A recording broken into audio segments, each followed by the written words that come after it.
they're off. Perfect Dispatch led by One Sweet Ferrari. Recchio to the inside. Outside comes One New Year Boy Fly. And in between horses, You Got a Famous. Recchio inside. You Got a Famous. Outside. One New Year Boy Fly. It's close. You Got a Famous. You Got a Famous.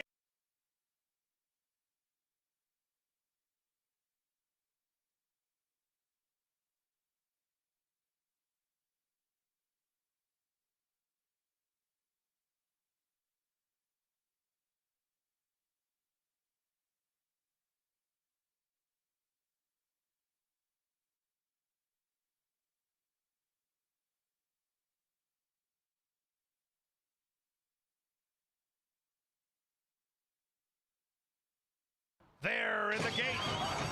And they're off. The favorite Woman in Gold got pinched. Inside is Lightning Girl. Middle of the track, Presido Pete. Outside comes Lomax. Inside, Lightning Girl. Outside, Lomax is lunging. Lightning Girl, Lomax, and now the favorite Woman in Gold. It is tight, tight photo. It looked like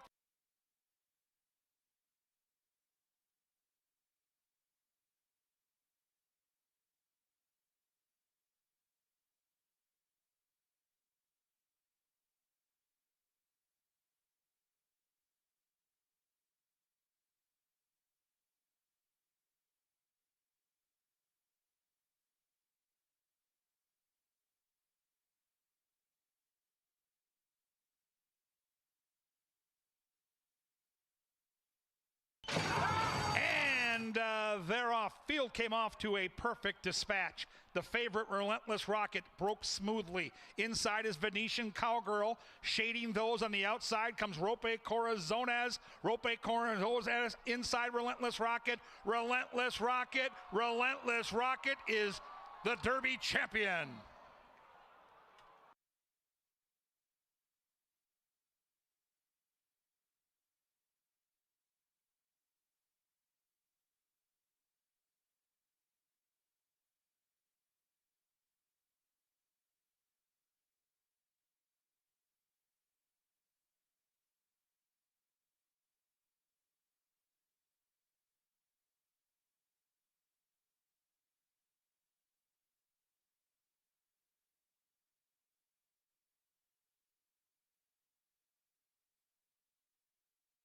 And they're off in the Northlands Futurity.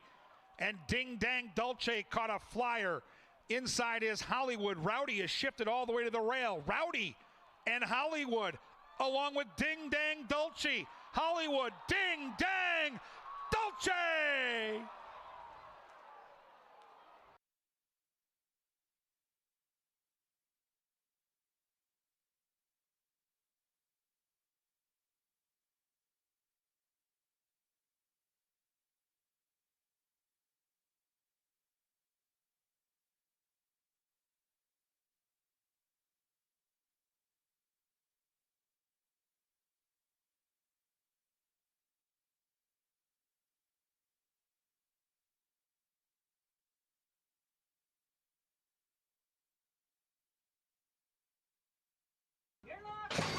And they're off.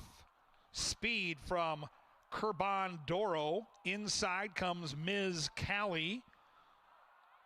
And then intensifying that pace, here comes the Minnesota-bred Kooky Berry. The last horse away is Church Pew. They run by the judges and speed into that first turn with Curbandoro leading it by a half length. Kooky Berry tracks that one on the outside. Ms. Callie trying to be restrained by Eddie G there, sitting just off the pace in third. Gap of two back to Shamaville. Shading that one comes Rose View. The favorite's got some 6 to make up. And Church Pew will try to do her best running in the later stages. A robust opening quarter mile that goes in 23 flat. And Curbandoro leads it by a length and a piece. Kooky Berry is there chasing that one from second. Ms. Callie scraping paint inside in third. The favorite, Rose View, is outside, just 4 lengths from that leader. Then it's the gray Shamaville, and still nothing yet from Church Pew. bending around the turn, and Kurban Doro took the lead early, trying to take them all the way, but has had to go quick to do so. Leads it by 2. Kooky Berry chasing. Here comes Roseview and Double H, and Churchview's out of last. They hit the top of the Canterbury stretch, and here comes Roseview. And Roseview roused to that lead. Churchview's chasing that one on the outside, and they hit the final furlong, ready to decide. Race 5, Roseview from Churchview, who's coming. Roseview, Churchview, Roseview, Churchview, Roseview holds.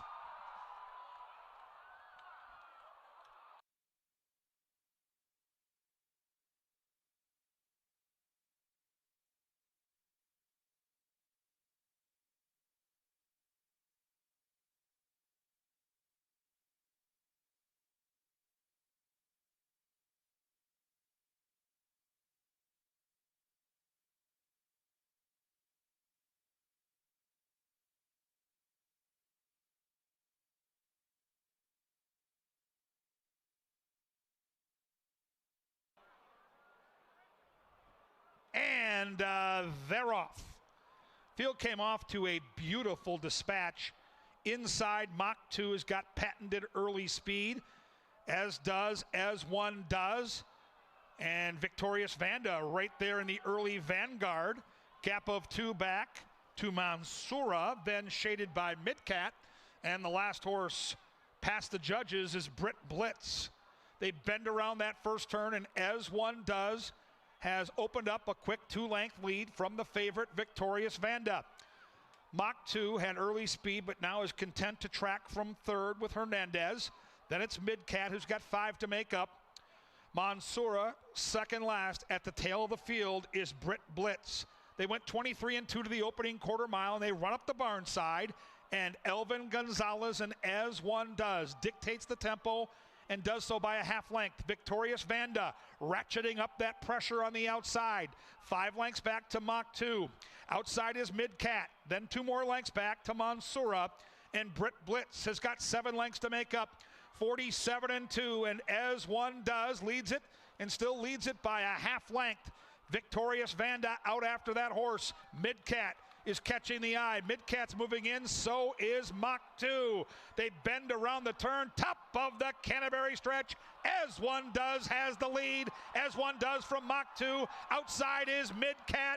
Into the final furlong. Midcat roused to the lead by the cue. Midcat there. Mach 2 trying to knife through horses. As One Does is plucky, but Midcat's too good. And Midcat is on to victory.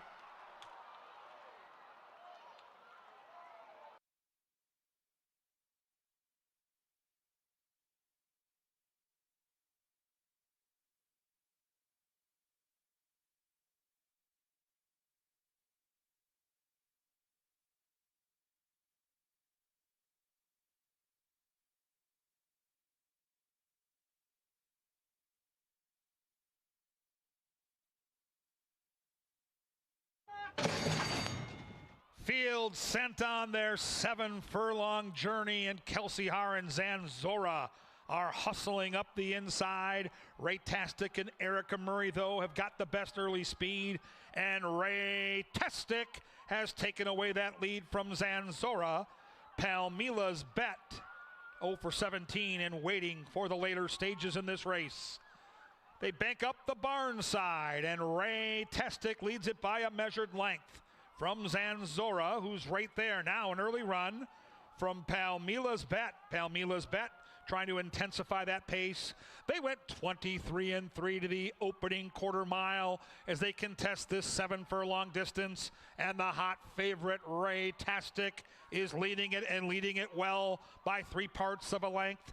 Palmila's Bet is out after that one. Zanzora's looking for the light of day.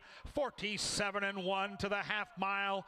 And Erica Murray looking around for competition, and she's confident here. She's confident aboard Ray-tastic, and Ray-tastic takes them to the top of the stretch, and they charge down the Canterbury lane. Ray-tastic shaken up now by Erica Murray to lead it by 3, now by 4.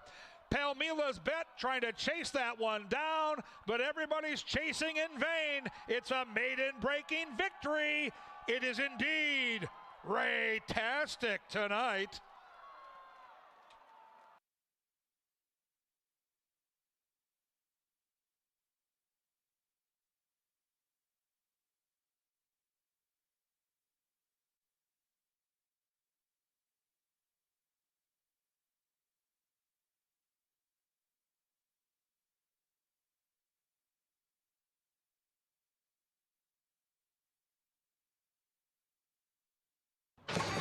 And they're off. Outside Forsaken with that patented early speed, joined by Too Many Names, the favorite Ultimate, tracking those coyly from third in the early stages. Then we come back a length and a half to Ship It Red. Up the inside comes Further Evidence. And at the tail of the field is Outrun 'Em. 7 lengths from tip to tail, and Too Many Names has taken away a short lead from Forsaken. The 3 to 5 favorite Ultimate in a perfect spot, tracking from third. The old guy Ship It Red right behind that one. Then it's Further Evidence, and Outrun 'Em, living up to the name so far, been outrun through an opening quarter mile in 22 and 2. And Too Many Names has the lead from Forsaken. Ultimate is a menacing presence in third, and the others have got work to do at the top of the Canterbury stretch. And here comes Ultimate. Ultimate on the class drop, roused up to the lead, and Carlo Lopez and Ultimate have it by a length. A late run from Ship It Red. Inside is Forsaken. Into the final football field, it is Ultimate who scores.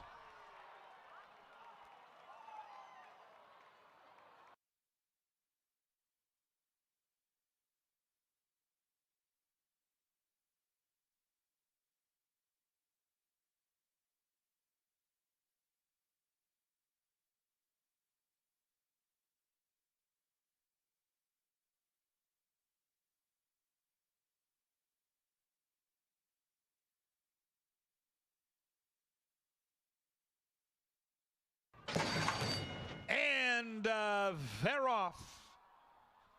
Field came off together, and quickly after that start, Classify is sent down to the inside to take the early lead. Dual Monarchy runs right with that one. We come back about 2.5 lengths to Out of the Dark. At the tail of the field is the Winnipeg interloper, Fearless Soldier. Kelsey Haar and Dual Monarchy have opened up a 2.5 length lead from Classify. Classify took the late push and goes favored at 6 to 5. Out of the Dark, now the second choice with 4 lengths to make up, along with Fearless Soldier. 23 and 1 for the opening quarter mile as they go up the barn side, and Dual Monarchy trying to slow it down with Kelsey. And they do so nicely, getting a little breather here in the mid stages, still leading it by 2. Harry Hernandez, sensing the warning call now, starts to ratchet up the pressure and forces the hand of Kelsey Haar as Classifies cut the lead to 3 parts of a length.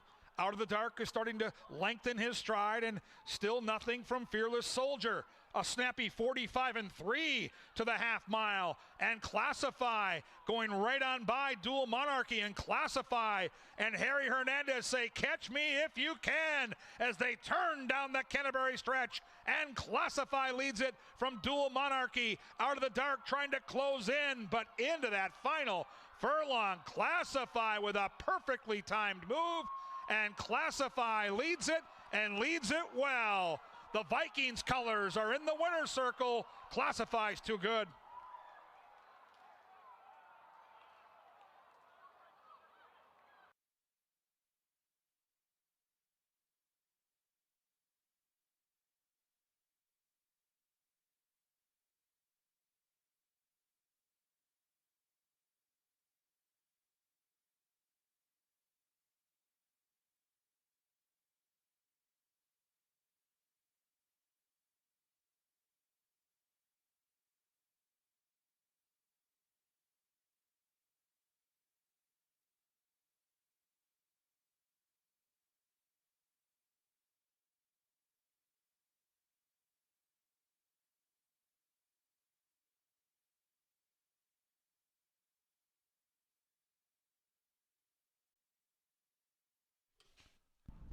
Ladies and gentlemen, please rise and remove your caps as Miss Carrie Hensley leads us in our national anthem. Oh, say, can you see by the dawn's early light what so proudly we hailed at the twilight's last gleaming, whose broad stripes and bright stars through the perilous fight o'er the ramparts we watched, we're so gallantly streaming, and the rocket's red glare, the bombs bursting in air, gave proof through the night that our flag was still there. Oh, say, does that star-spangled banner yet wave o'er the land of the free and the home of the brave?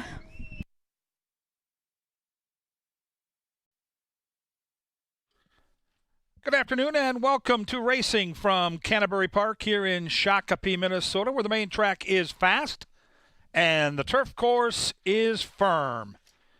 If you'll get your programs handy, we'll go over the changes on tonight's 7-race card. Race 1 starts the pick 4. Pick 4 starts in the lid lifter. No changes in the first.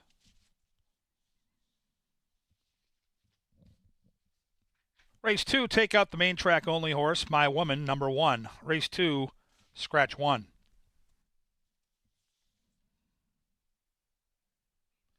In race 3, that starts our 50-cent pick 5 with the 10% takeout, scratch number 2, Schmooze. Race 3, scratch 2. In race 4, scratch the 7, Superwise. Race 4, remove the 7. Race 5 and 6. Actually, race 6, take out the 3, Lady Astrid, the main track only horse. Race 6, take out the 3, Lady Astrid, who was entered for the main track only.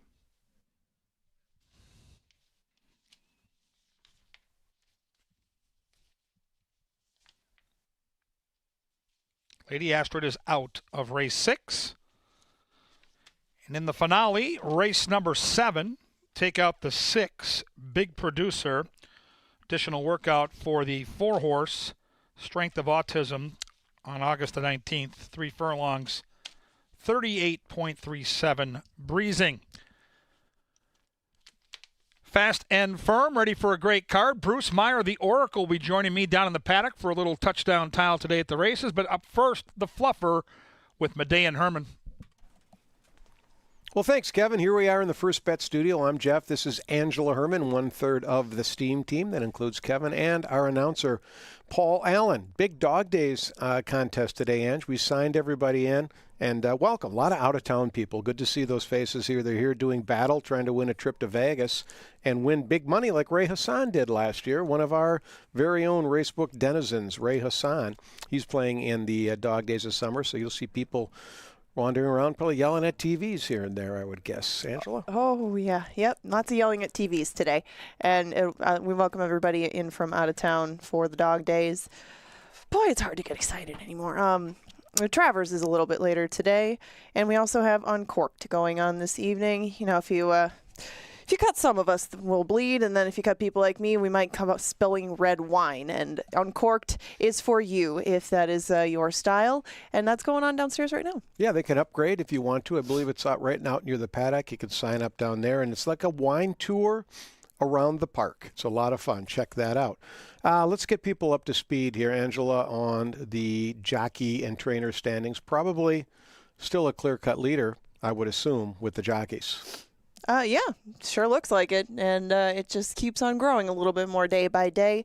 He is pretty far in front of Alonso Quinones, who's also put himself a pretty good distance away from the rest of the colony, but you can see only 4 separating the rest on that leaderboard, and I would expect that Harry might add a couple of tabs to it tonight, including maybe in the first. Really, I don't know if I have him in the first, but I do know that everybody else does. I don't know that I do. He got a yeah, they do. They're betting him like crazy. There he is. He got his 50th win here at the park. Whoopsie. He got his 50th win on Thursday night. So and then he also got his 51st win. So he just keeps on going. Yeah, it's just been a heck of a meet since returning to here. And really, he understands this track very well. You can see how well it goes for him on both surfaces, but especially, again, on the dirt. And that brings us back to the Loeffler leaderboard and the trainer's side of things. You know, this one has been a close one throughout. 4, I think, has been about the most separating any trainer on this list, and that is the current margin between the leader and Joel Burnt. But when you talk about some of the guys that are down below, it could only take 1 or 2 good weekends to really get them right back on top. And unfortunately for them, Jose Silva has had pretty much good weekend after good weekend.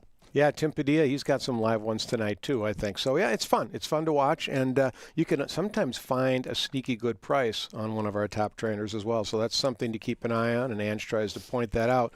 And she will as we make our way through the program. Now, let's talk about the coming day. So, well, tomorrow, I know this probably isn't for me, but if you got kids, it might be for you. Unicorn and llama races tomorrow, right out here at the park. Definitely aimed at the kids. And if you haven't seen unicorn or llama races, they're pretty cute. And they go about things a different way. You know, you can see the unicorns over here. They are ridden along, and the llamas are not. The llamas are guided down the track in their races, and you can catch them both tomorrow if you have been waiting at long last. This rescheduled unicorn and llama day is coming to you tomorrow. It's kind of like, it reminds me of greyhound racing, the llamas do, because the greyhounds, they chase that right. Here comes Rusty. That was, I think, Multnomah. The rabbit at Multnomah was named Rusty, but the llamas chase a bucket. So it's like greyhound racing, except it's with llamas. Yeah, now it's legal. I mean, we've got 36, I think, 3 dozen yearlings on sale tomorrow, Minnesota breds for the most part, and you can buy one. And there's some horses tonight that came out of that sale that'll be racing. We've seen some perform very well, so you might want to take a look at that. And even if you haven't, you can preview. If you're really not interested in buying one, but you've never really seen yearlings up close, you can go out and take a look at them tonight in the receiving barn just past. Well, how do you explain how you get there? You go past the playground and keep going, and you'll run into the receiving barn, and you'll see the yearlings right there. But there's some nice bloodlines in there. Right, and I guess that would be the best way to describe it. But wouldn't it be interesting if you owned a horse and you could see its sibling win perhaps that same night, or you could get kind of a blueprint on what your horse might like in the future if you're trying to maybe dip your toes into thoroughbred ownership. If you just want to take a look, the opportunity is there tomorrow after the races. That's the rest of our schedule. As you can see, time is running down. Oh, happy day. You know, we only have this many race days left. We go through the 20th. And that is a bit of good news because, you know, the Vikings are coming and everything like that. We've had a long summer out here, and we got 4 p.m. to end us. We are done on September 20th, and that will be the end of our season. Vikings under 37.5 last night. That was a victory. Wednesday, we race at 5. Thursday, you know, we do other things other than just racing here. We have a casino, of course, that's open 24/7. We got a big concert. Billy Bob Thornton and the Boxmasters. Now, a lot of people know Billy Bob from his acting career. I mean, Lorne Malvo in the Fargo series. Ooh, what a bad person Lorne Malvo was, played by Billy Bob Thornton. But he was first a musician. They've got some good music. Tickets are only $25. That happens Thursday right out here on the Canterbury stage. Now, you're going to see Angela doing some handicapping, and you wonder, how does she do that? Well, you know what she does? She looks at past performances, the horse's running lines, and she figures out who's going to win tonight or any night. And you can do that for yourself by going to brisnet.com, download past performances for free for all of Canterbury's races, and get started on the road to success all by yourself. We've got a big contest tonight, too, outside of Dog Days. It's a $40 feeder that you can win your way into a $500 contest on September 20th. You do that on your app, on the Express Bet app, $40, 20 of it's an entry fee, 20 is the live bankroll. I'm jumping in tonight, so there's dead money in the pool already for you to take advantage of, but that's at expressbet.com or on your app, your ExpressBet app. You can play that. Right, yeah. And I was going to get into that, but Terry, I owe you $20. That's a $40 feeder that can get you into whatever you want in the future. And, it could go a long way into getting you into the NHC or a lot of other places. And that is the bet of the day. More dead money for you. No, just kidding. And the second I do like a price in the outside and drama speaker, she's going to need to run her lifetime top, but no doubting that she could against this bunch, and she could be a very good price to get there. That is the 8 in race number 2. Play her however you'd like. I would play her to win because I think the price will be worth it. That's really actually a really good race, too, I think, because there's a number of horses that could win. I think that's 6-1. You'll probably get all of it, and that's, you can catch a 6-1 in race 2. You got bankroll for the rest of the night, and that's very important because in race 3 you want to play the pick 5, and it's got a 10% takeout. It starts in race 3. We have 7 races tonight. Hit it for size like Teddy P did the other night. Yeah, you definitely could. And it starts in race number 3. I put together a ticket. You will not see that one. You will see Kevin's, and hopefully he can make you a profit on that because he and the Oracle are waiting to do that all night long. Yeah, the Oracle and this, we got to get a new sign here. The Oracle and Kevin Gorg, they're down near the paddock in what we call the hot tub. They're going to go through all 7 races. Now, you'll learn more about Bruce when he tunes in down there, but you're going to want to check that out because he's a very good handicapper, plays Canterbury every day, puts his picks on Twitter every day as well. So check out and see what he's got going on, Ange. And you're going to be out in the paddock giving out winners as well. It's going to be a great night. It's beautiful weather. We welcome everyone here to Canterbury Park. Let's head down to the paddock now for Today at the Races. It's brought to you by Touchdown Tile. Kevin and Oracle, they're waiting for you.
Well, you take a night off of racing as one of the top handicappers in Shakopee to go to a Hanson concert. You know that's going to come from Johnny the Mouse Mickelson.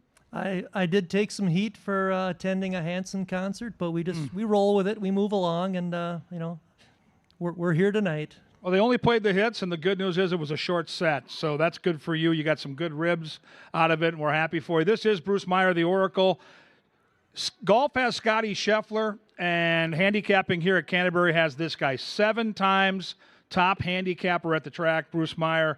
You see his picks every race day on Twitter and on our grid here. And, you're great at assessing the product month by month, and now we're into the final month. As you look at this meet, what stands out? So thank you, Kevin. It's nice to be kind of honorary member of the STEAM team for one night. Absolutely. I know, like you and Angela and Paul and haven't had an opportunity to be down here for a few years because you guys have been lighting it up. But I would say this. I would say, looking at the favorite at Canterbury Park, national average is 39% winning favorites, 42% here this year, 47% main track, 34% turf. So if you are looking for value, I would gravitate towards that turf course. A little bit tighter finishes, and sometimes the main track, the handicapping gets a little bit easier. So I think the turf is probably where you want to look for your prices. Yeah, I think our average price this year on the turf, even with the favorites winning one of every three, is still up over $15 for a $2 win bet. So to the Oracle's point, if you're looking for upsets in the pick fours and pick fives, the turf is the place to do it. I thought this card tonight had some decent upset potential. I think the sixth race tonight in specific, turf race again, late in the card, I think is a really good one. And I looked at the card, didn't see any like 3-5 or 2-5 standouts like we're going to see in the Travers with a horse like Sovereignty. I think tonight there's going to be some mild upsets, which means the pick fours and pick fives could pay. Yeah, absolutely. We, so many times it pays over $1,000, and you really just need one price, right? You get one $20 horse, and you're looking at $1,000 minimum. It should be fun. Let's dive right in, Bruce. Let's take a look at the lid lifter. As handicappers the last couple of years, we've had to kind of diversify how we look at sprints at Canterbury. I love that they've added the 7 furlong chute. It gives those route horses with speed a chance to cut back. It gives those sprint horses that maybe don't get their motor running till the later stages a chance to have a little extra ground to cover. Anything you've noticed before we get to your analysis of race one that you look for in these races out of the chute? I like these 7 furlong races that we started running them last year. I think we've run 27 of them this year, and there's been 11 favorites that have won. So we're right about on that 42% winning favorite. I think inside half of the post positions has a slight advantage because you're kind of starting on that turn, and yep. You want to have that tactical speed, of course. What do you see in the first race? I think we're going to have a significant favorite inside, and again, I don't know what the early money is telling us, but I saw early on the horse was 1-2. I look up right now, I see 7-5. I like the one. I don't think the one is a complete cinch. What do you think? Yeah, I took it 1, 5, and 2 in this race. You got Harry on the one, and of course he's been leading rider pretty much all meet. I just think this horse has probably the class of the field. You look at his career earnings, and he's earned more money than the rest of the field combined, and he at this level he's got a first and a second in his last couple, and I just think with that inside draw he's going to be pretty tough. I do like the inside post position for him. He did take the lead at about the 7 furlong mark last time when Majestic Kraken ran him down. I don't like the fact that he lost at 4-5 odds last time. I don't like that he won at 1-2. He's one of those horses where you kind of fall into the horse. I don't love the horse. I think if I was going to try to bet this race, I would try to get a horse like the 4 horse involved. I go 1, 5, and 4. I think the 1 is the most likely winner. I think the 4 is the most interesting horse in the gate, and I think that Browntown race could prove to be a productive one. Tiger Hunter comes out of that race. Browntown was a big-time class dropper there that was 1-5, and Past the Cat is a really nice horse. So the 4 is the interesting horse to me, but I go 1, 5, and 4. Let's move on, Oracle, to race number 2, 1 mile on a firm turf. I thought this was a really competitive race. I think the 6, the morning line favorite, Hattie Bloom, in my eyes, is extremely vulnerable, but still, I think the credentials that she brings with Quinones and with Gary Shearer, I still am worried about trying to beat her. What do you like? Again, I'm kind of going to contradict myself here because I said, play against the favorites on the turf, but here I did gravitate towards that 6 a little bit. Hattie's Bloom, I took it 6, 3, and 4. One of the stats that interested me about this race, you're looking at that 6. Gary took this horse back. Last year, Gary had this horse and had a real nice summer up here with this filly. That 77 Beyer speed figure that she ran last September stands out. And now, he has this horse back this year. Had a couple of races where it was off the turf, now back on the turf. And the stat that intrigued me was when Gary has the favorite, 16 for 29 winners as the favorite. So wow. I don't know if this Hattie Bloom will be the favorite. It's the morning line favorite, but when the money comes in on sure horses, they run. And she's 3 for 5 in the exact at Canterbury, and I just think getting back to the turf, it's going to be her night. 16 for 29 is a really significant number that you gave us there. I do think she goes favorite off some of those buyer figures that you talked about. The horse that I wanted to land on was the 2, Morally Complex.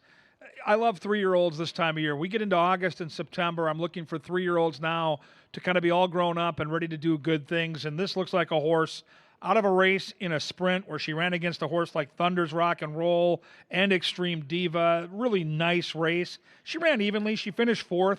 Now she's back on the stretch out. She ran a bang-up second at 23-1, 2 back. If your horse gets back to that 77 or anything close to it, Hattie Bloom's going to win, but I just haven't seen it this year, and she's lost 3 straight at odds on. So I'm going to try the 2 to upset the apple cart. I'll use the 8, who's super interesting to me, drama speaker, and second for Dave Miller, who's done a great job with small numbers in his barn. I'll go 2, 8, and 4 in race 2. We go on to the third, and Bruce, you and I are both guys that like to try to tackle pick 5s. I had an absolute aorta smasher today at Saratoga. Darth Vader literally ripped the heart out of my chest, and I won't recover for months. But the pick 5 at Canterbury here, although won't pay the $3,000 I likely should have won in New York, but I think this pick 5 can pay in that $1,000 to maybe $1,500 range. I like the back end of this pick 5. If we're going to hit it, though, we got to hit the first leg. Who do you like? So I did go with a little bit of a price here. Kind of gravitated to the 4 West Island, took it 4.73. I understand that the 1 Test Pilot will likely be the favorite here. I'm a little bit leery of that horse. I look back at his PPs, and he lost at 1-5 last time. That's a bad L. Time before that, or a couple back, he lost at even money. Now coming back, I'm willing to try to beat this horse. West Island.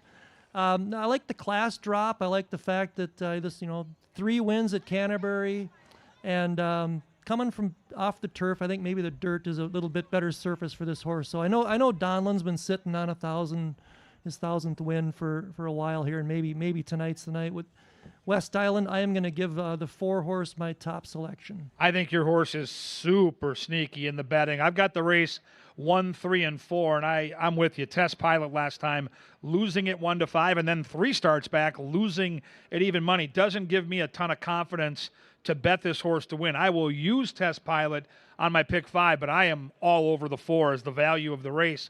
West Island's been trying the turf, and I just don't think this horse is nearly as good on the grass, to your point, as he is on the dirt, and he's just faced better competition. Those races at Fonner were really hard races, significantly tougher than what he's going to see tonight. And Larry Donlan sitting on $9.99, it'd be so cool to see him win. So I go 1, 3, and 4. I'll use all 3 on my pick 5. I think Oracle's got a live horse with number 4 in race 3. We move on to race 4. It's a turf race out of the chute. It's at 1 mile and a 16th. It starts the late pick 4. Bruce, center stage is yours. It's another tough turf race. This one, I think you could probably make a case for pretty much anybody. Cliff Diver, number 6. I do like the fact that 4 for 7 at Canterbury on the turf, and 7 for 8 at this distance in the exact is pretty hard for me to overlook. So I did end up on the 6. I took it 6-1-5, but this is a wide open race. Probably want to go deep in the pick 4 and pick 5. Yeah, big field here. This is where you're going to want to spread a little bit if you're going to play the pick 4 and pick 5. I land on a price here. I'm on the 1. I'm on Loring Park. I'm a huge fan of Troy Bethke. He's a good friend of mine. I love the way he trains year in and year out. He's consistent at Canterbury, hardworking guy, and I'm a huge fan of his horses. And I think Loring Park's going to get a great trip. And I think one of the most understated handicapping angles at our track is races at this distance on our turf course are actually 3-turn races. So I really give a long look to the inside horses, and Loring Park's got enough natural speed to make that inside post advantage matter. This horse loves our turf course, 6 wins on it, and I love the way Eddie G is riding right now. So I think Loring Park is super live tonight. This will be one of my 2 win bets on the card. I'll use the 6 horse in second. I think Cliff Diver, Oracle's horse, is the horse to beat. And I think El Joy is just one of those horses that you don't really love on paper, but you have to use. L-Joy on paper, so I'm really into the 1 and the 6 here, but I'll use the 2, and I don't want to get beat by Double H for Silva because they're our best connections at the track. Race 5, Oracle, State Bred Allowance Company. As much as I think the turf races have a lot of bite to them tonight, I thought this race looked pretty chalky. I don't know about you, but I really think the 1 and 2 are going to be tough. Yeah, I took it 1, 5, and 2. I'm with you on the 1 as the top pick. I just think, he just looks like he's got good tactical speed and lightly raced and improving. And I really think TC Gold is going to be a tough customer for Mac tonight. I'm with you. I'm with you on TC Gold. This horse ran against Sushi Man last time and some good ones in the Minnesota Derby. Back against Allowance Company, 3-year-old, late in the season. I think maturing now, starting to really kind of find his best footing. The proven commodity is the 2, Heavenly Conveyance. Big, good-looking gray with natural speed. Certainly a horse you have to consider. And then if there's going to be an upset, if there's going to be a goofball that sneaks into the equation, it'd be the 6 Way Up North. Bruce Rican has the look of a horse that maybe we haven't seen the best of Way Up North yet. Certainly has good bloodlines and certainly a Minnesota bred that might have a future. I'm going to go 1, 2, and 6. And now we sail on to the late daily double. Oracle Race 6, good-looking turf race, good-sized field. I felt this race had a significant pace edge to one style. I can't wait to see what you came up with. Yeah, I took it 4, 6, and 1. And again, going back to some of the stats on the favorites here, you look at the 7.5 furlong turf races out here. Specifically, the favorites are 50%, 9 for 18. So for whatever reason, I don't know if it's a fluke. It's a pretty small sample size, but the chalk's been getting it done in these 7.5 furlong events. But Angela's Party Girl. Obviously, one way to go for her right on the front end, and you can't anything Nick Goodwin puts out there. You really got to respect. I think last time out, the horse didn't get the lead, had a little bit of a struggle on the main track, coming back to the turf. I'm expecting a pretty good effort from this 4 tonight, so I took it 4, 6, and 1. Okay, so I'm a big pace handicapper, and when I opened up the racing form a couple days ago and started diving in here to the 6th, I just saw so much speed here, Ori. 4 wants to go, we know that. 6 has speed, 7 has speed, and I don't know if the 8's fast enough, but I got to tell you, from that outside post, I don't know if Eddie G is going to have a choice. I mean, Extreme Smoke Show's coming out of sprints. I think she has to go, and so I just don't know if Angela's Party Girl is ever going to get a breather. She's super talented, and if she is left alone in the front, she's going to win. I got to see it to believe it. So when I handicapped this race, I really thought the advantage as the race flow would go would be to the horses off the pace. So I've been on the Party Girl a lot this summer. I am against her tonight. I'm on the 1. I like Jocasta an awful lot. It's going to be my power play tonight. We'll do a little video handicapping later. I could be wrong. I mean, if Angela gets loose, she's the class of the field. You're probably on the best horse. I don't know if you're on the right horse. I think Jocasta is going to get a run, though. I think she's going to be sitting off the pace. I think she's going to save every ounce of ground down inside. I use the 2 horse, who's also going to be off the pace. I use the 5 horse, who's also a closer. I go 1, 2, and 5. If speed reigns in race 6, my pick 5 will be all done. And so we'll see how that plays out.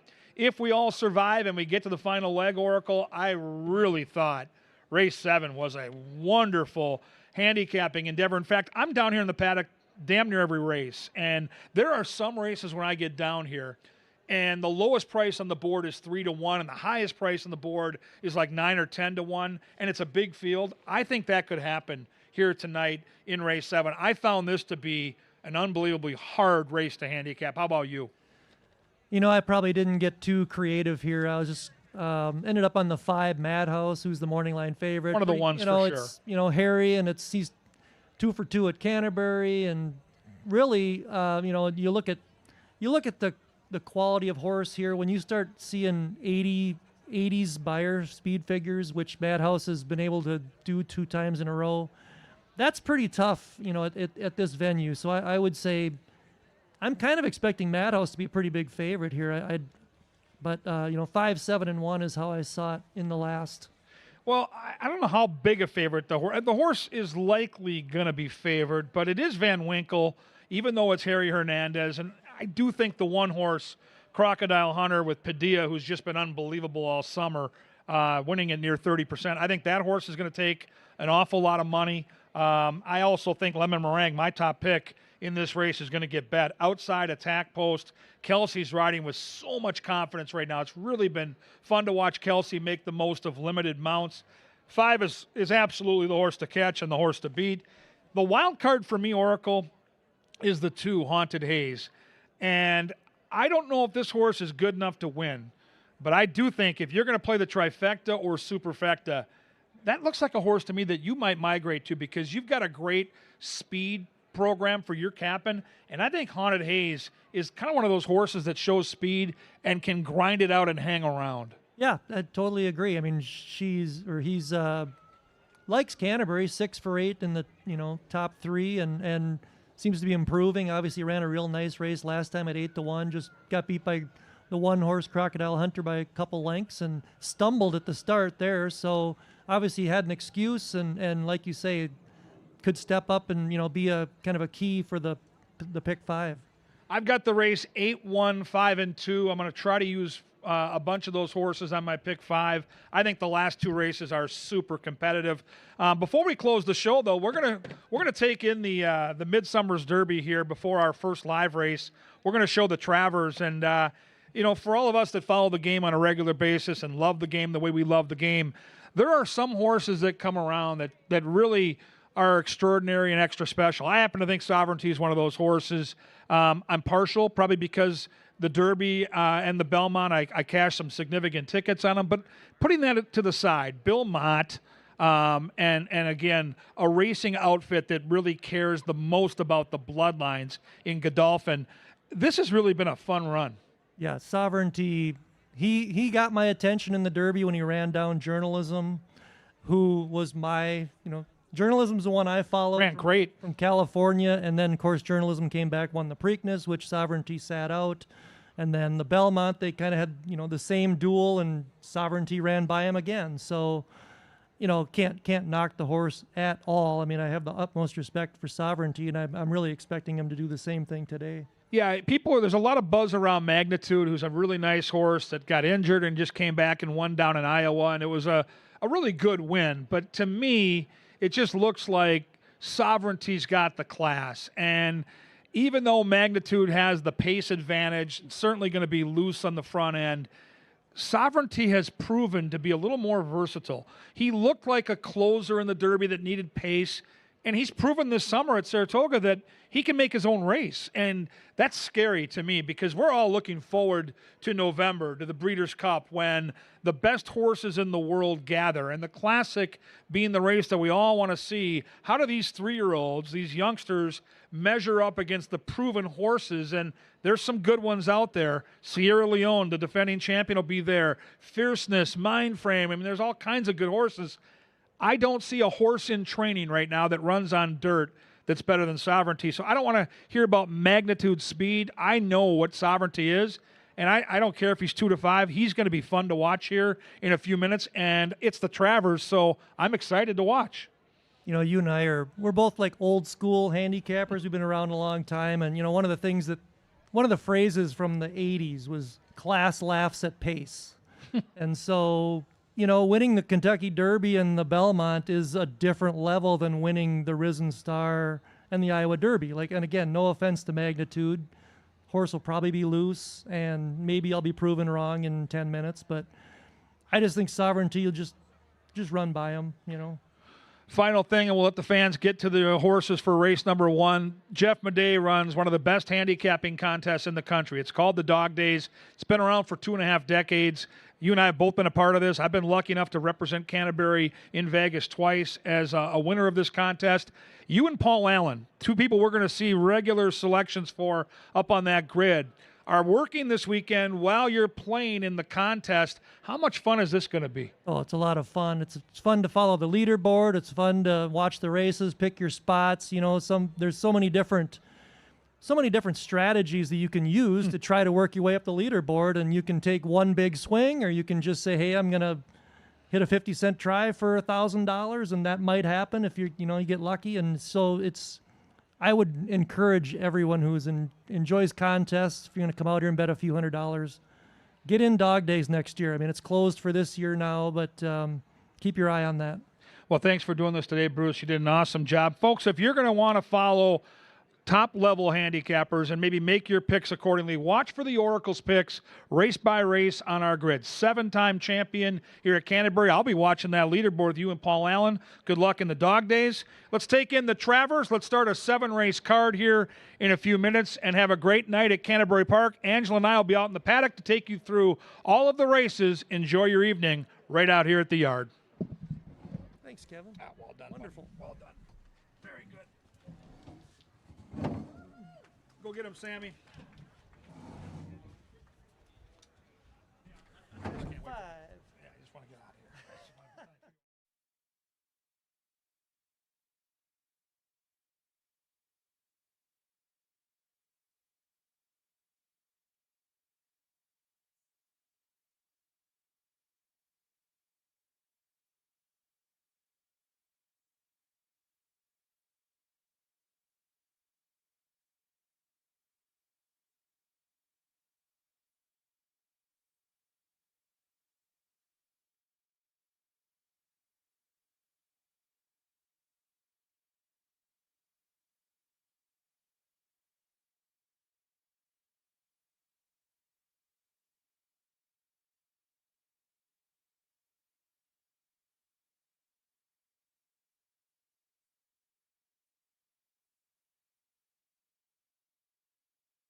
That, ladies and gentlemen, is Canterbury Park bugler Sir Leonard Dykert. Happy Saturday, Len. On to the fast main track for the first. Live racing at Canterbury Park begins 5 minutes from now.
1 minute now.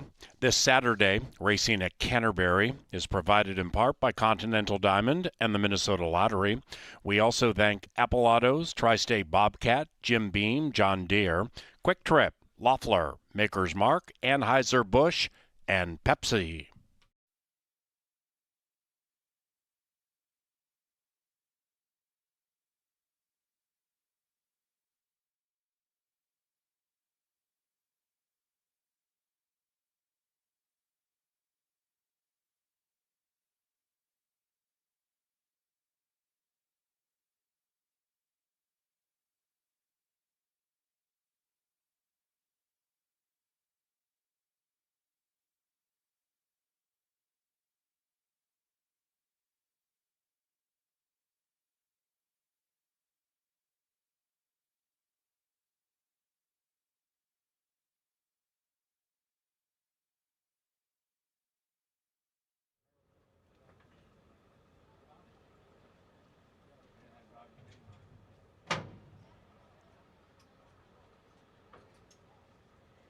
And they've reached the starting gate. It is now race time. Saturday night racing at Canterbury Park. Welcome to our featured groups, those with Federated Insurance, the Blake Party, a 50th wedding anniversary, and those participating in the Dog Days of Summer handicapping contest. Stuck in Snow is our first favorite for now as they move in. We have 5 battling. And the Scent is the last in. All right, now. And they're racing. Perfect line out of the gate. Stuck in Snow is antithetical to the name. On dirt, this one has good speed. Stuck in Snow opens up by 1.5. Leviathan axes the gray to the inside of Buttermaker, who's churning on the outside 2 lengths from the lead. Then we come to the Scent, wide around the turn, but in the thick of it. And the one in last is Tiger Hunter, who's hunting a victory from 10 lengths arrears. They have about a half mile to go in the first of 7 Saturday at CBY. And Stuck in Snow tugs them along by 2. In second is Buttermaker, Leviathan, Axe 2.5 out of it to the inside of the Scent, who's being roused for run. About 4 lengths from the front, still wide.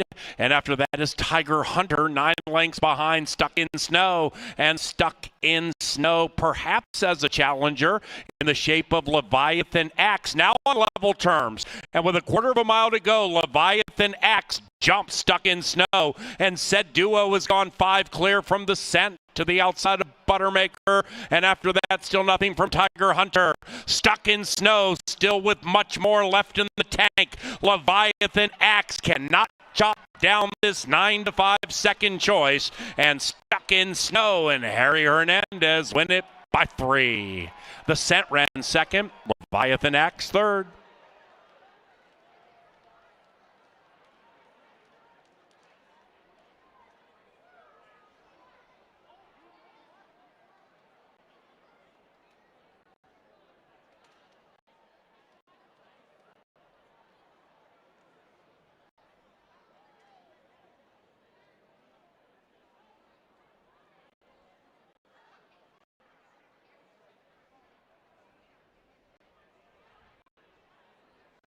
Number 1, Stuck in Snow, ran first. Second 5, The Scent. Third 2, Leviathan Axe. And fourth 4, Tiger Hunter. Numbers, unofficial.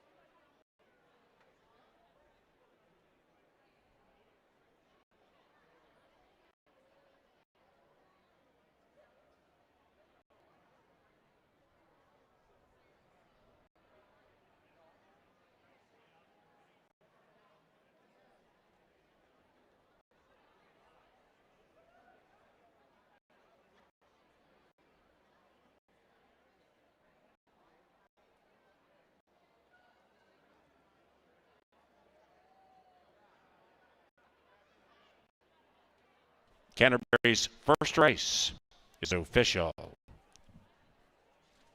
On to the second and on to a firm turf course.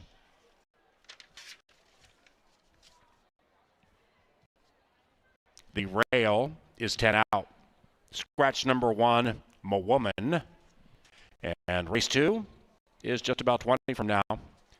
Courtesy of Apple Autos, the official vehicle supplier to Canterbury Park, and Comcast Xfinity.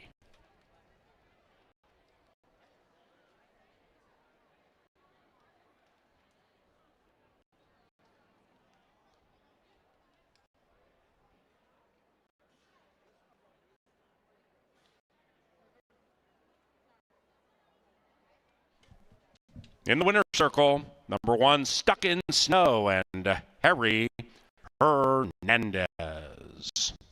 Stuck in Snow is owned and trained by Andres Cambray.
And they're racing. Perfect line out of the gate.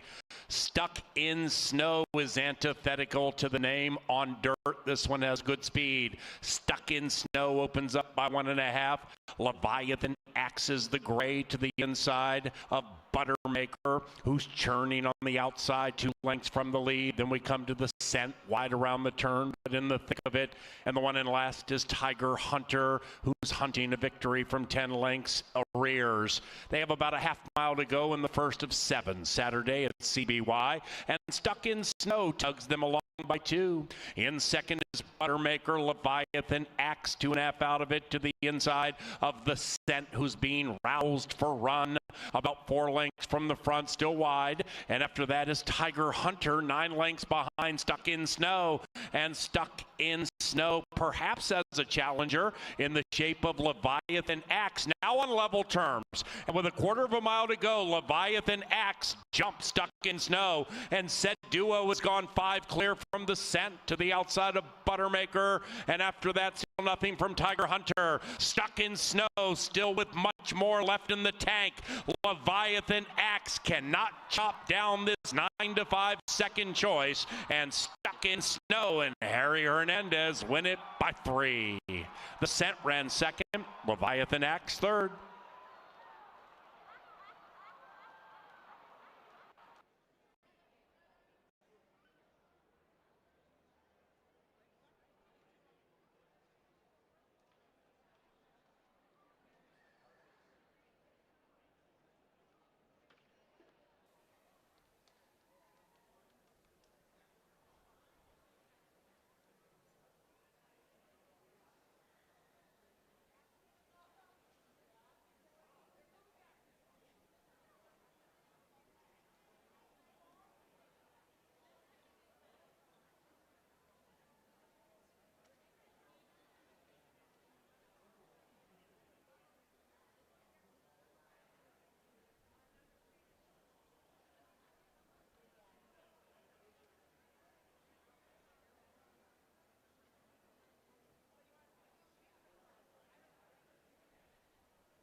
Welcome out to the paddock. We get set for the second half of the double. Harry Hernandez has been brilliant in the saddle all season long, and he earned the money in race 1.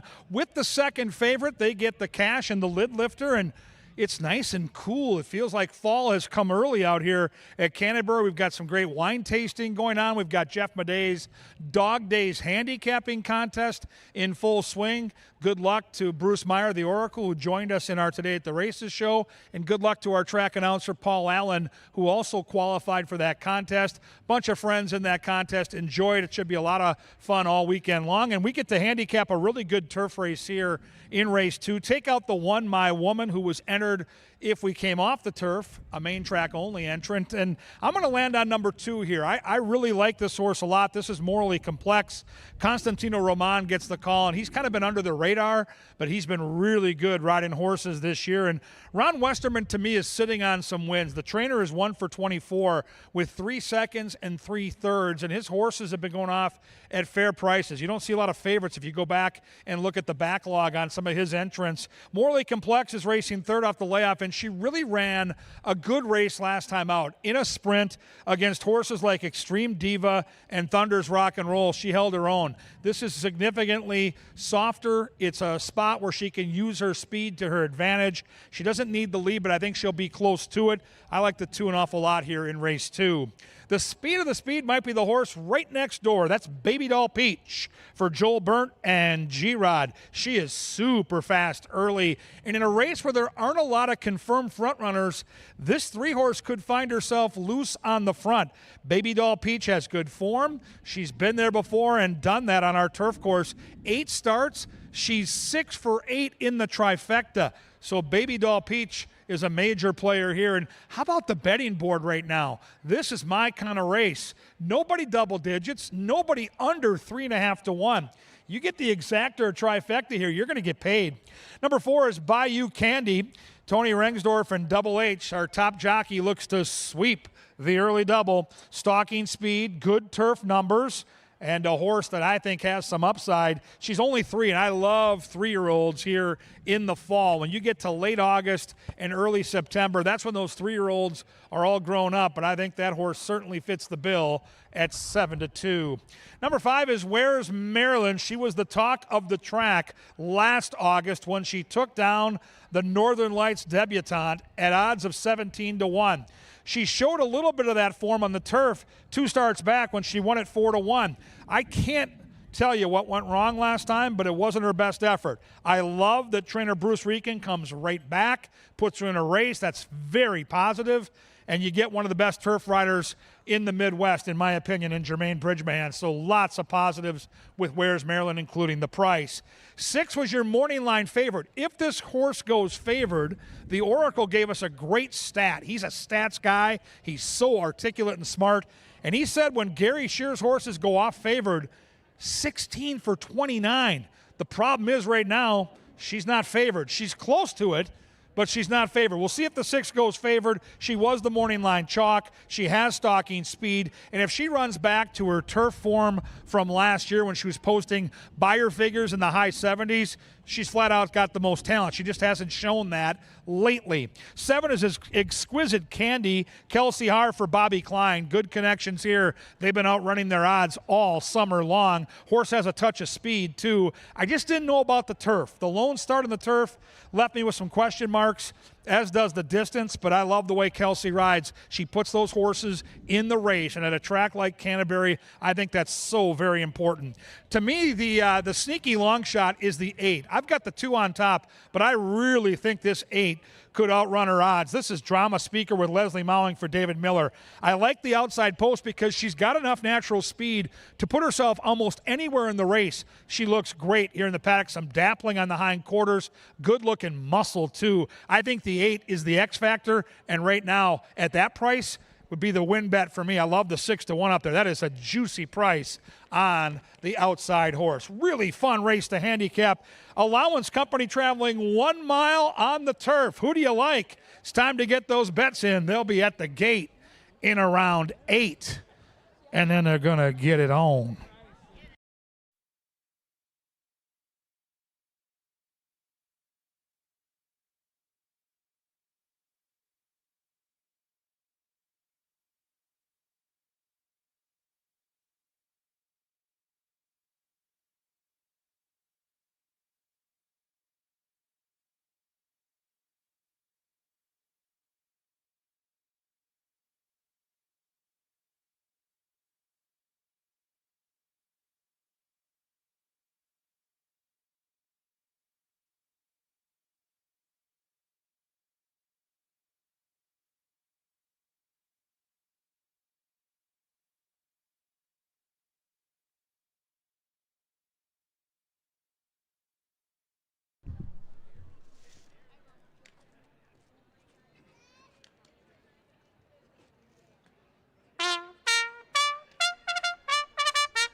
Greetings from track level. Before we get to this second race, we'll play some cards, and we have a fun game tonight called Let It Ride. And if you've never played Let It Ride, it involves 4 rounds. My contestant over here, I'm going to guess you're from Minnesota, but tell us exactly where you're from here and what's your name in?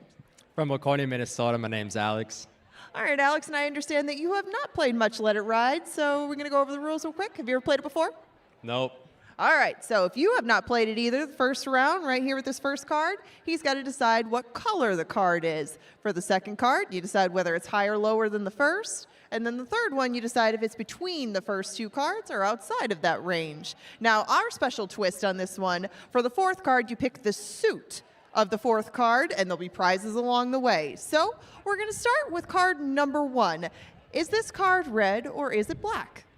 We're going with the red. All right, let's see if card number 1 is red.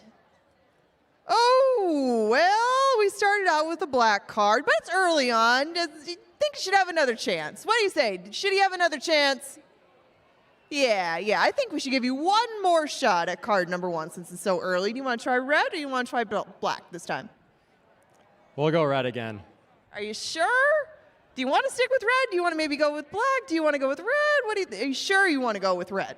Yeah, we'll stick with red. Okay, the man wants to stick with red. He knows what he wants.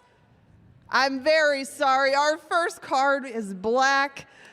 Dun, dun, dun, dun. I'm so sorry, but you did have the opportunity to get some good prizes. We'll still send you away with a little something, Alex. Next time, we're going to get you the whole kit and caboodle. Do you have an upcoming pick for this second race? Do you like anybody? We're going with number 7 with the exquisite candy. All right, get a big price on exquisite candy. Good luck to you, and thank you for playing. Thank you. All right, if you want to follow along with him on Exquisite Candy, you get 6 to 1. If you want to go play cards in the card room, we're dealing 24/7. If you want to bet race number 2, you got 2 minutes left.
It is now post time for the second and the first turf race this Saturday at Canterbury Park.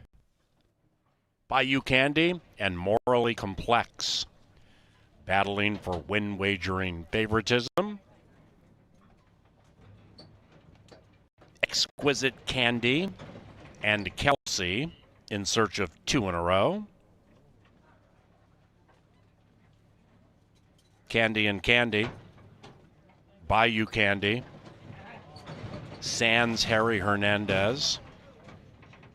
So they'll put the filly in without the leading rider, who undoubtedly will join. And Drama Speaker, 9-1, will be the last in line.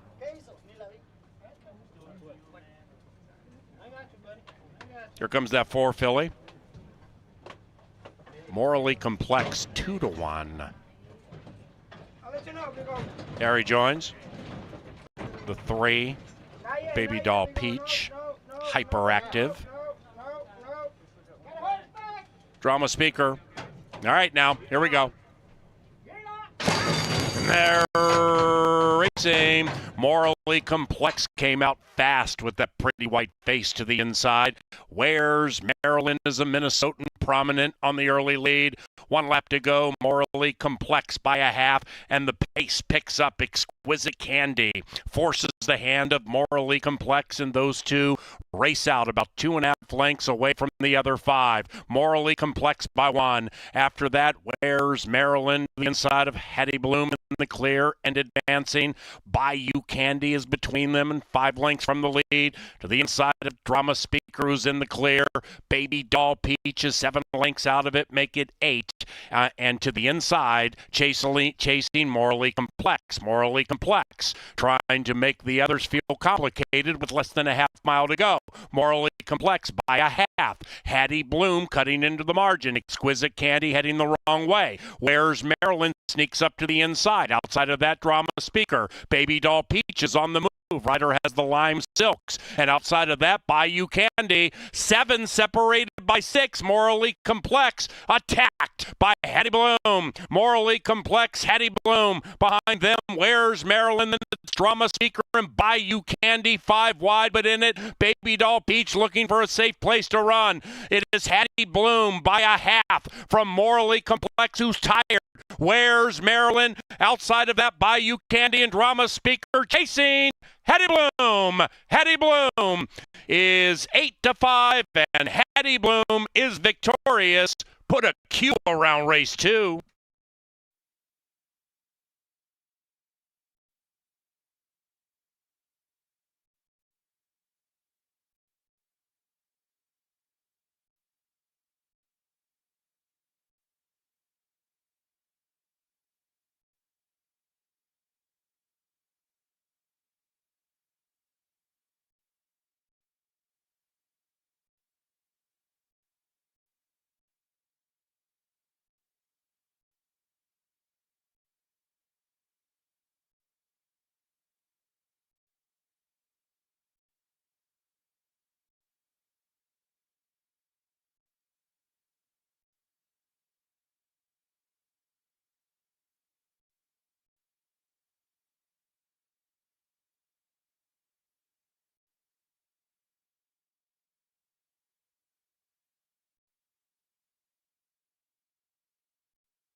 Number 6, Hattie Bloom ran first.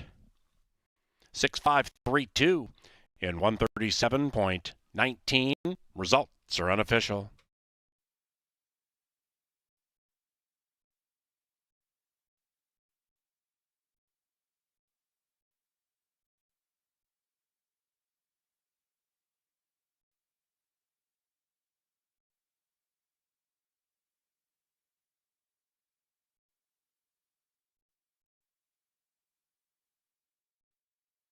Race 2 is in the books.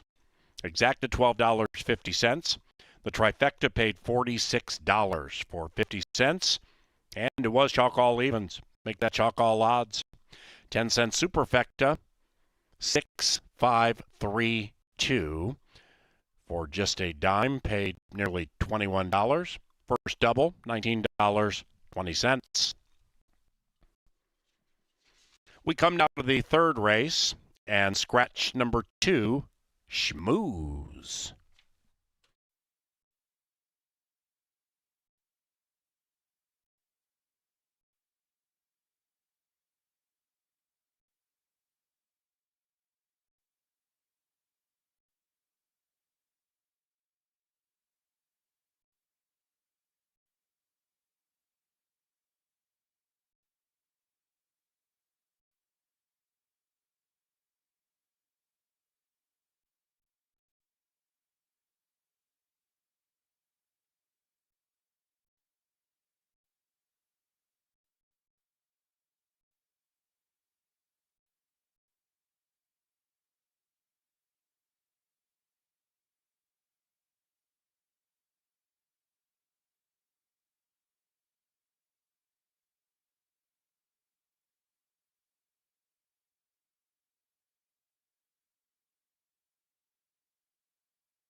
Into the winner's circle, Hattie Bloom and Alonzo Quinones. The winning owners, Winchester Place Thoroughbreds, and the winning trainer, who dat? Gary Shearer.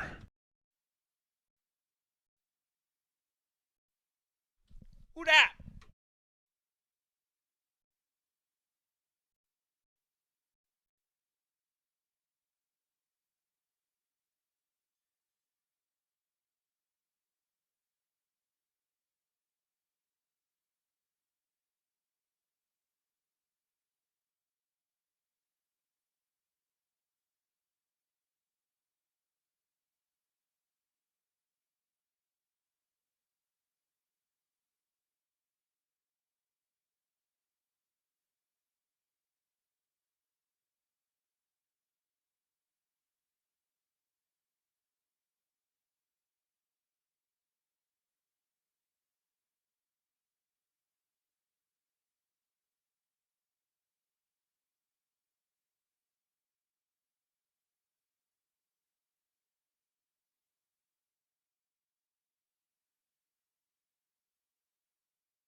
Flex came out fast with that pretty white face to the inside. Where's Maryland is a Minnesotan prominent on the early lead. 1 lap to go, Morally Complex by a half, and the pace picks up. Exquisite Candy forces the hand of Morally Complex, and those two race out about 2.5 lengths away from the other 5. Morally Complex by 1. After that, Where's Maryland to the inside of Hattie Bloom in the clear and advancing.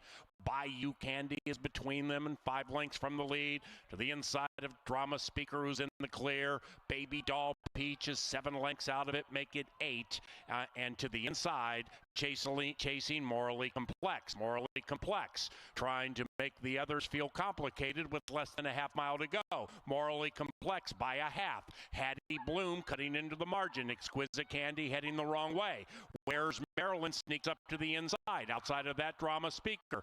Baby Doll Peach is on the move. Ryder has the Lime Silks. And outside of that, Bayou Candy. 7 separated by 6. Morally Complex attacked by Hattie Bloom. Morally Complex, Hattie Bloom. Behind them, Where's Maryland? Then it's Drama Speaker and Bayou Candy. 5 wide, but in it, Baby Doll Peach looking for a safe place to run. It is Hattie Bloom by a half from Morally Complex, who's tired. Where's Maryland? Outside of that, Bayou Candy and Drama Speaker chasing Hattie Bloom. Hattie Bloom is 8-5, and Hattie Bloom is victorious. Put a Q around race 2.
Pick 5 time here at Canterbury Park, and it's been a wonderful wagering opportunity all season long. We offer a 10% takeout, which is lowest in North America.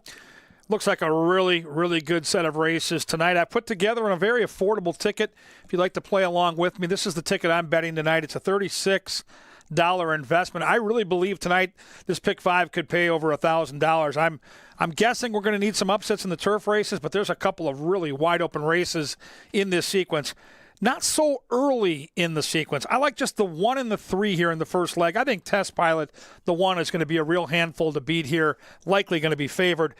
In race 4, really good turf race. My top pick is the 1, Loring Park, who is 6-1. I'm going to use 1, 2, and 6 along the way. Race 5, 1 and 2, to me, the right 2 horses favored in the morning line. I think they'll be the same way when the betting commences. And now it gets interesting. The last 2 races, to me, are unbelievably challenging. I'm going to go 3 deep in race 6. I'm going to go 1, 2, and 5. I believe the pace of that race is going to be hot. Jocasta is my top pick. We'll get to Jocasta here momentarily. And then the final race to me was a mind bender. You can make a case for a lot of these horses. I'm going to use the 1 and the 8. I'm going to use Crocodile Hunter, the 1. And I like Kelsey's horse here, Lemon Meringue, the 8, to get the outside attack post trip. Really good pick 5 sequence. I'm going to tell you right now, if you haven't done it, you got to learn how to do it. And this is one of those nights where you're going to want to play it. Pick 5, there's my ticket. Modify it, play your own, but you can't win it if you don't get in it, and it's the best value in the game, period. To start the procession, though, you have to hit race number 3. For analysis, we head downstairs to Angela Herman. Thank you, Kevin. We are out here in the paddock for race number 3, $4,000 claimers, 6 furlongs the distance, and we all, hi Jeff, scratch the 2 schmooze. We all agree on the 1 Test Pilot. If he gets the lead, he is ultra tough, and he has never missed the board at Canterbury, including the last race where he was claimed by the Martinez barn. Test Pilot keeps Alonso Quinones in the saddle, who looks to get another win on the day.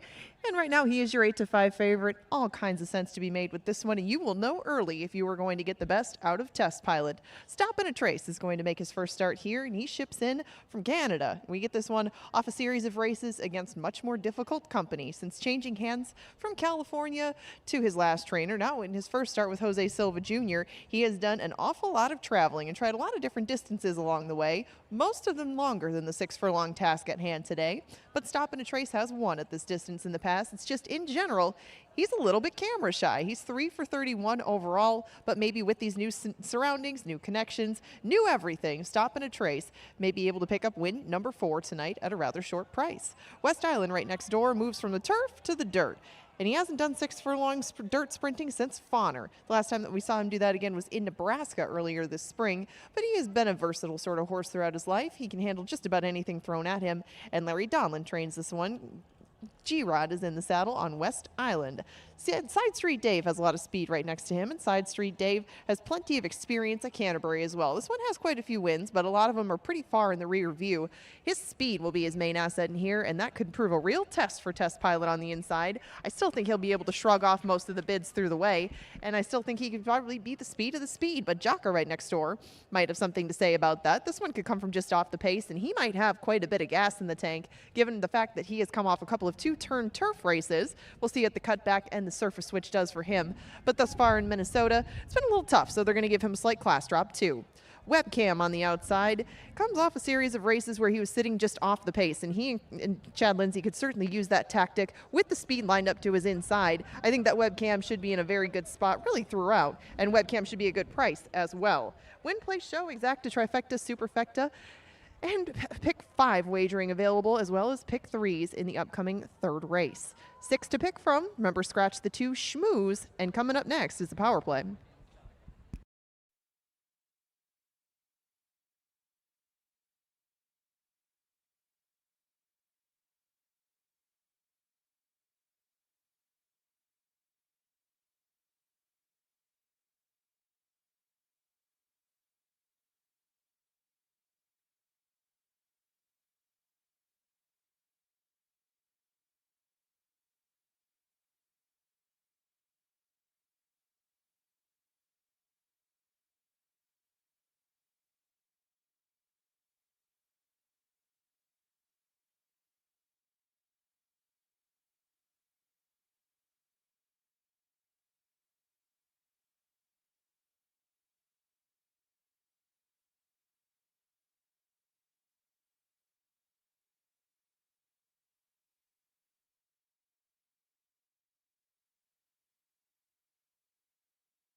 Power play time in the press box. Tri-State Bobcat, great supporter all season long of this endeavor. Race 6, the one, Jocasta finds a race where the pace is going to be hot up front, and Jocasta is going to be loving it. Let's take a look at some of the particulars here. You can look two back when this horse got a pace to run at.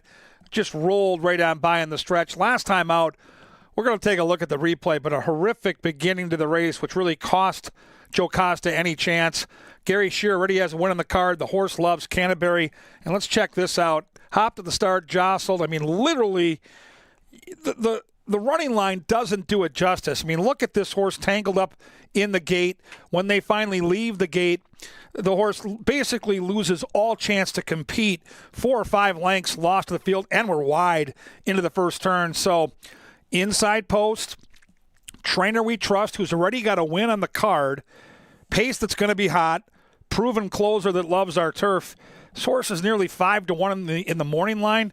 Yes, please. And here's some trouble into the turn. This horse gets blocked, tangled again. I mean, it was just a debacle of a trip for Jocasta. She's going to roll late, and she's going to win. That's the power play. That's what we do.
And the horses have reached the starting gate.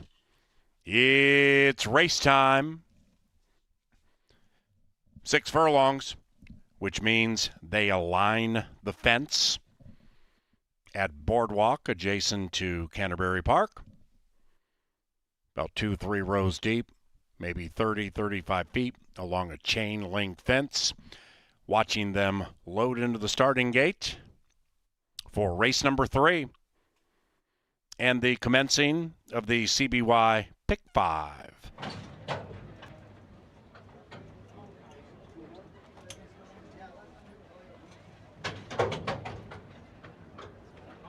West Island, 4-1. And Webcam, last in. And away they go. Test Pilot came out nicely on the inside. So did West Island, looking to head north as they link up with the main track, about 5/8 to go. And Test Pilot rests command from West Island. After that is Stop and Tress, sold alone in third. But now 5 lengths behind that one as Test Pilot's trying to run away. Then we come back to Side Straight Dave, 10 lengths from the lead into the inside of Jaka. And the one last is Webcam, well strung out as they head into the far turn. And Test Pilot and Alonzo Quinones, the people's choice, strolling along from West Island, trying to provide the trainer with a milestone. And they're 7 clear from Stop and Tress. Then it's another 7 back to Side Street Dave. And they head for the money. Test Pilot, West Island. Test Pilot, 1 and change, roused for more run and saying yes. West Island is heading south. And after that, Stop and Tress into the final 16th. And Test Pilot is gone. Q goes back to back.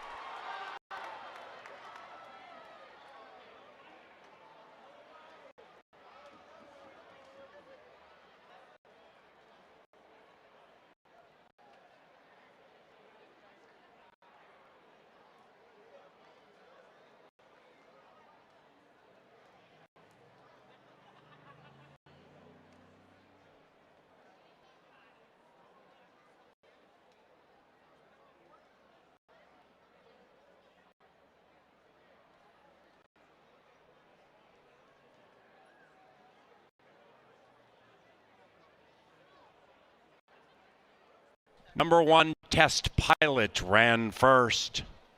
1, 3, 4, 5 in 1:10.81. And we had a claim in race number 3. Stand by.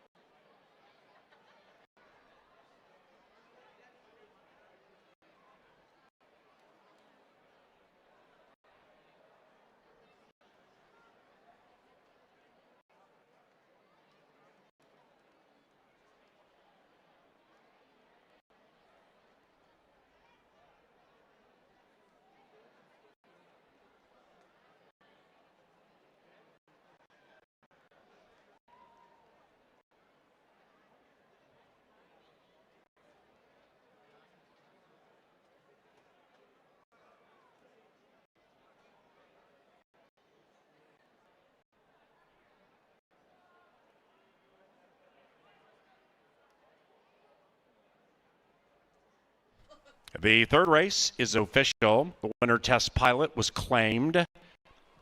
$4,000 the price. Tim Padilla, the owner-trainer.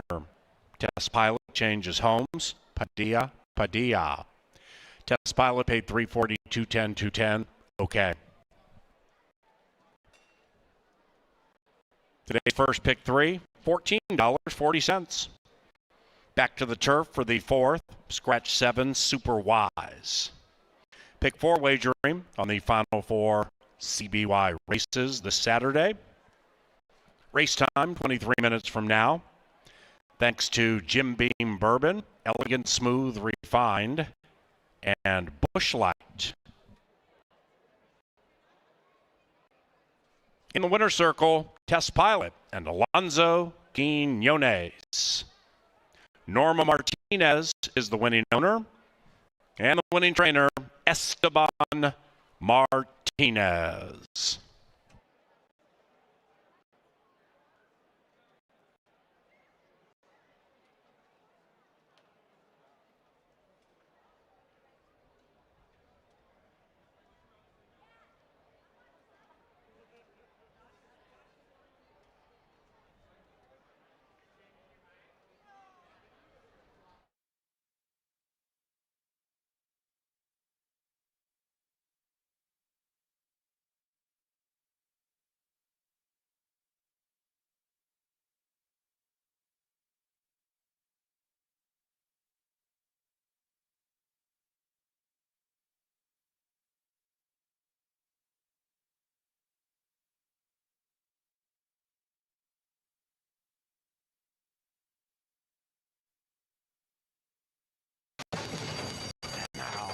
away they go.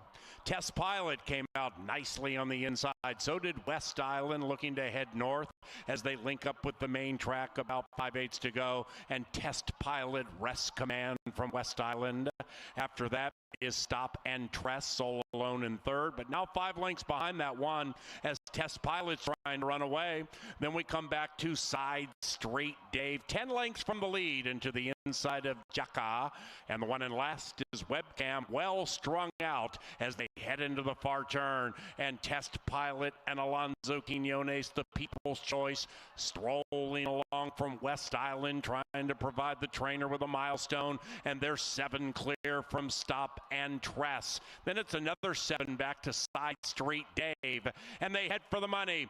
Test Pilot, West Island. Test Pilot, 1 and change, rouse for more run, and saying yes. West Island is heading south, and after that, Stop and Tress into the final 16th, and Test Pilot is gone. Q goes back to back.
Pick 5 starts with the chalk. Quinones goes back to back, and now we look for some value as the races go on here on this beautiful sunny Saturday night. I thought the turf races here once again came up real competitive, and specifically the last 2 races on the card tonight are definitely races you're going to want to sink your teeth into for value. This race to me really revolves around a couple of scenarios, but I really like number 1 here a lot. I am bullish on the horse that's on the screen as we speak, the good-looking Loring Park for Karen Offerman. Trainer Troy Bethke, a dear friend of mine, just one of those guys that's been here from day one and does it the right way. Total gentleman, hardworking guy, family affair. Eddie G fits the horse like a glove. The horse has natural speed. He can take the lead if they give it to him, but he doesn't need the lead, so he's not myopic in the way he runs. He does give himself, I think, a chance for a great trip from this post, because with the chute at 1 1/16 on our grass, it ends up being 3 turns, and I think that inside post really plays into Loring Park's advantage. So I like the horse a lot. I didn't think we'd get 6-1. I still think we might get better than 3-1, but love those pretty pink silks of Karen Offerman. I think they're going to be loose when they turn for home. Number 2 is El Joy, and boy, good connections here. Our top jockey for one of our top trainers. Horse in good form, has some good closing kick. The question mark I have, though, at a lower price is this horse has had 6 tries on our grass and has never won. So I'm going to try to beat the 2. I respect people that are playing the 2. The connections are second to none, but there are some questions I still have, and 5-2 does tell the story there. 3 is Mr. Navigator, the other Jose Silva horse. Carlo Lopez shows up to ride. 13 career wins says something about this horse's heart. He loves our turf. He's 6 for 8 in the top 3 on the Canterbury lawn. So of the 2 Silvas, I think the better value lies in the 3, but I'm sticking with the 1 horse, Loring Park. 4 is My Calante. Barrios Lopez gets the call for Joe Roberts. This horse has some good stalking speed when right. He also has some good numbers on our turf. 11 starts on the Canterbury lawn, 8 for 11 in the top 3 placings. 2 Kobe as the back class horse, the old 10-year-old. Gary Shearer looks for another win on the card. His go-to girl is Erica Murray, and she's riding great right now. A win on the card the other night. 2 Kobe, when he's right, he's got that closing kick. I mean, this guy adores running. He's one of those just fun horses to have around. He's a Minnesota bred that's banked over $350,000. I told you I like Loring Park the best. The horse I fear is the outside horse, Cliff Diver. Caught this horse last time nicely, in good form, stalking speed, and should get the run of the race for Tony Rengsdorf, a trainer that always seems to finish the season on a heater. Good race here. 1 1/16 grass race claimers, hard knockers. Who do you like? Who do you like? Put your money where your mind is. If you're noticing we've got a big crowd here and you don't like the lines, I've got an idea. Head to the main level info center or the info center on the 3rd floor. It's called the First Bet app. It's like putting Venmo on your phone, but it's Venmo for horse racing. While you're on the property, you can put money in, you can bet, and you can take money out, and get this, you'll never wait in line. The First Bet app, the preferred app of the Sharpies in the press box. Right now it's race 4. They're heading to the turf. They'll be at the gate in around 8, and then they're going to get it on.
Very quickly, before we get to race number 4, I have an angle, but it looks like everybody else has that angle right along with me because I really like the 6 Cliff Diver in here.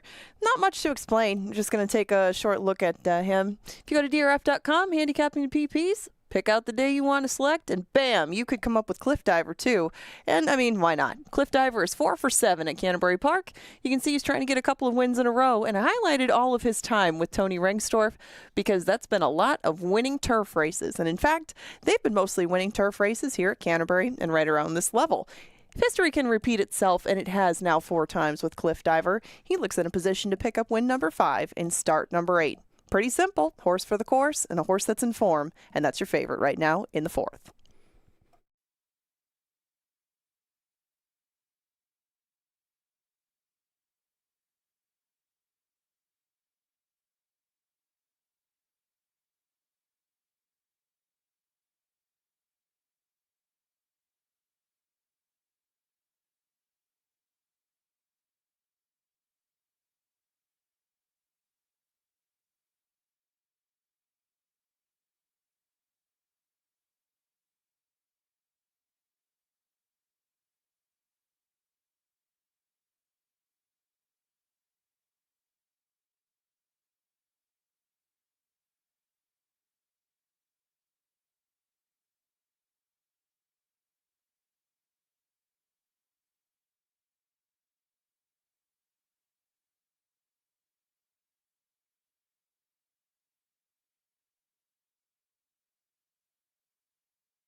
And the horses are approaching the starting gate.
Sally Mixon to the petting zoo.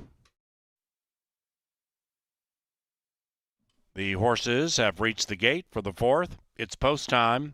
Sally Mixon to the petting zoo to claim your llamas and prepare them for tomorrow. Meanwhile, the thoroughbreds go into the gate.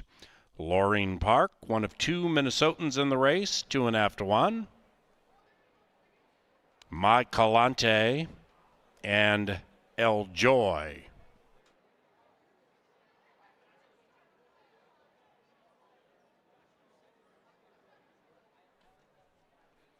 Mr. Navigator, Tuco Bay.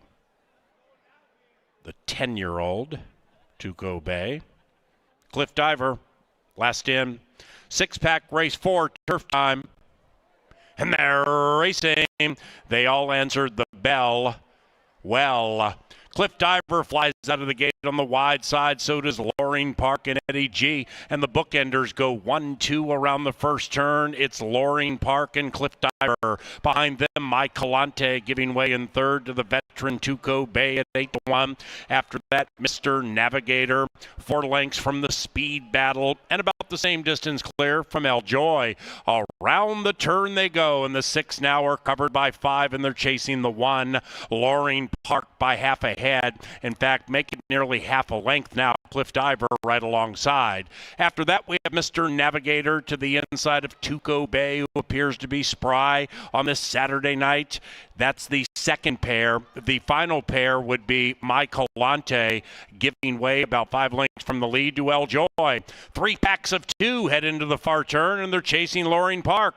The speedy Minnesotan Loring Park, Cliff Diver looking to win 2 in a row. Mr. Navigator sequestered, boxed by Tuco Bay. Right behind them, El Joy. My Calante now 9 from the front. Cliff Diver puts the head in front. Cliff Diver, Loring Park. Behind them, Mr. Navigator. Outside of that, Tuco Bay, very wide, but also very much in it. El Joy needs to do more. Cliff Diver puts that pretty white face in front.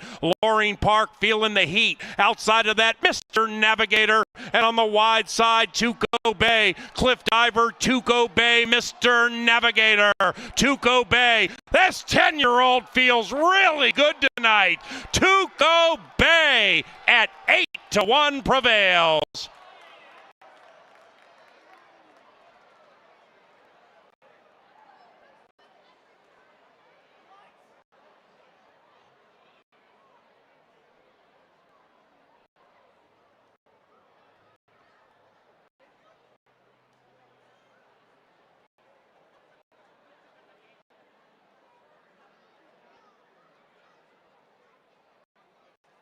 Number 5, Tuco Bay, ran first.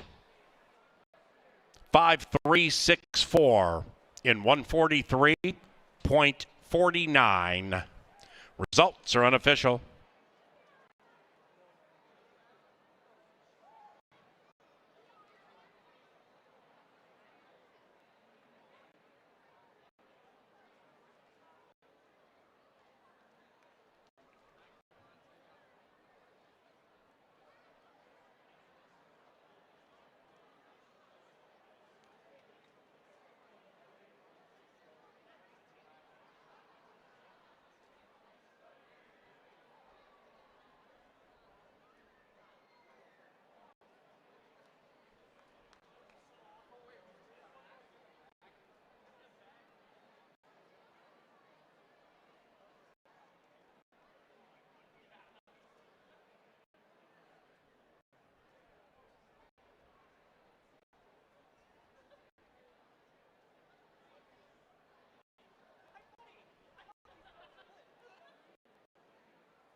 And the 4th race is official. Canterbury Park turf course, back to its unpredictable, upset-laden ways. Pick 4 paid $89.70. 5-3 exacta, $60.70. 50-cent trifecta, $92. Superfecta, nearly $70. The 5th race is about 20 minutes from now. No scratches, no jockey changes for race number 5. which is provided by Pepsi. Proud sponsor of Pepsi Family Day each and every Sunday at Canterbury Park. And we also thank John Deere. Nothing runs like a deer.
Thank you, Erica. The winning rider from race number 4, Erica Murray, rings the bell for the Canterbury Park Chaplaincy and the Backside Foundation. Victorious on Tuco Bay, owned and trained by Gary Shear. What up? Tuco Bay, 1880. A 10-year-old brown son of Nico Bay out of 2 by Me. What up?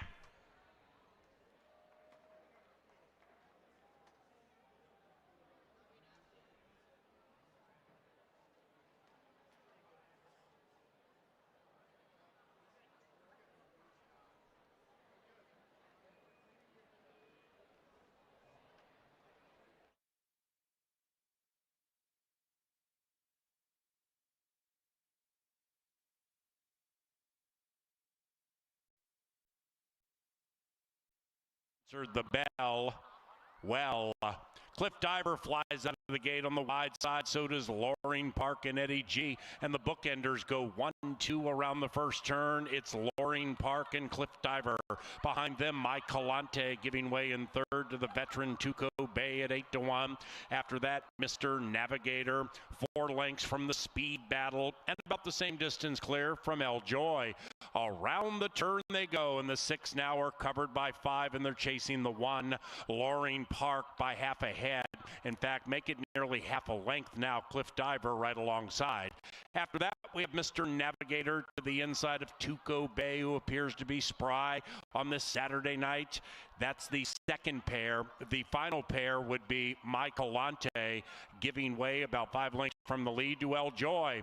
3 packs of 2 head into the far turn, and they're chasing Loring Park. The speedy Minnesotan Loring Park. Cliff Diver looking to win 2 in a row. Mr. Navigator sequestered, boxed by Tuco Bay. Right behind them, El Joy. Michael Lante now 9 from the front. Cliff Diver puts the head in front. Cliff Diver, Loring Park. Behind them, Mr. Navigator. Outside of that Tuco Bay, very wide, but also very much in it. El Joy needs to do more. Cliff Diver puts that pretty white face in front. Loring Park feeling the heat. Outside of that, Mr. Navigator, and on the wide side, Tuco Bay. Cliff Diver, Tuco Bay, Mr. Navigator. Tuco Bay. This 10-year-old feels really good tonight.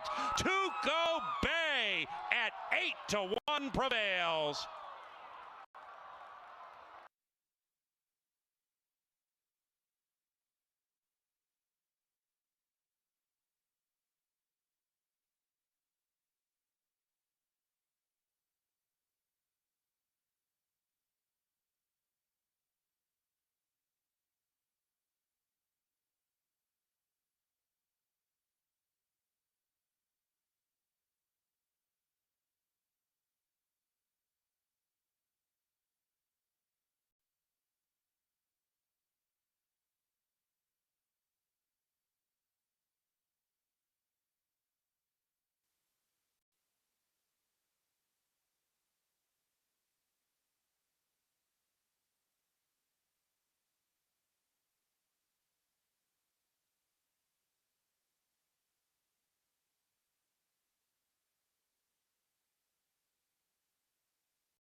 And Set Duo has gone 5 clear from the scent to the outside of Buttermaker, and after that still nothing from Tiger Hunter. Stuck in Snow, still with much more left in the tank. Leviathan Axe cannot chop down this 9-5 second choice, and Stuck in Snow and Harry Hernandez win it by 3. The scent ran second, Leviathan Axe third.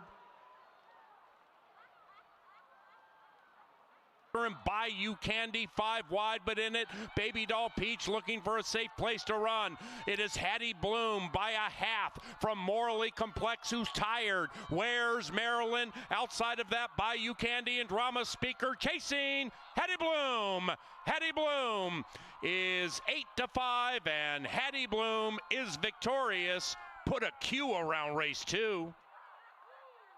And they head for the money. Test Pilot, West Island. Test Pilot, 1 and change. Rouse for more run and saying yes. West Island is heading south. And after that, Stop and Tress into the final 16th. And Test Pilot is gone. Q goes back to back.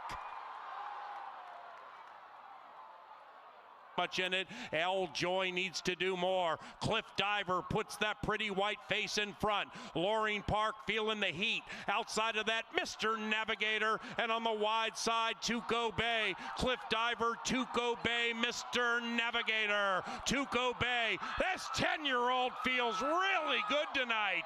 Tuco Bay at 8-1 prevails.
Well, it's been fun to have Erica Murray join us in the television department. She's done some great work analyzing races.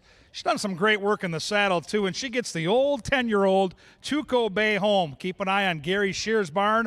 Another win for him, and always fun to see a Minnesota-bred beat Open Company. We move on to race 5. Speaking of state breds, these are min breds. There's number 1, my top pick. There is TC Gold. Mac Robertson and G-Rod team up here. Horses facing tougher competition, including Sushi Man last time out, and typical of a Mac Robertson horse.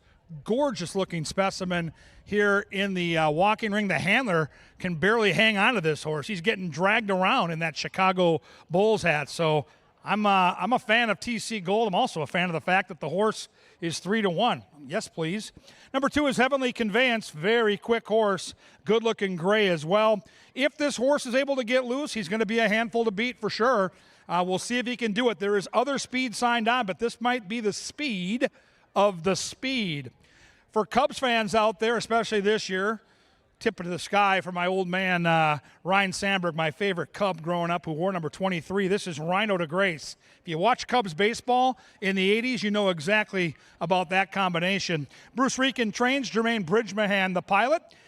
Not quite sure if this horse even knows what style he has. He's come from off the pace. He showed speed. I think he's better when he sits off and tries to pounce. We'll see if he does it today. 4 is Wind Trip, the other Mac Robertson horse.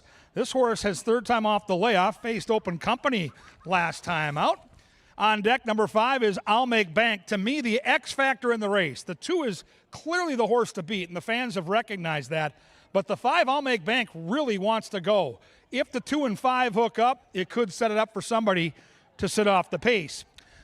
The value on the board might be the 6 if you're going to play exactas and trifectas. I think the 6 can get a piece here.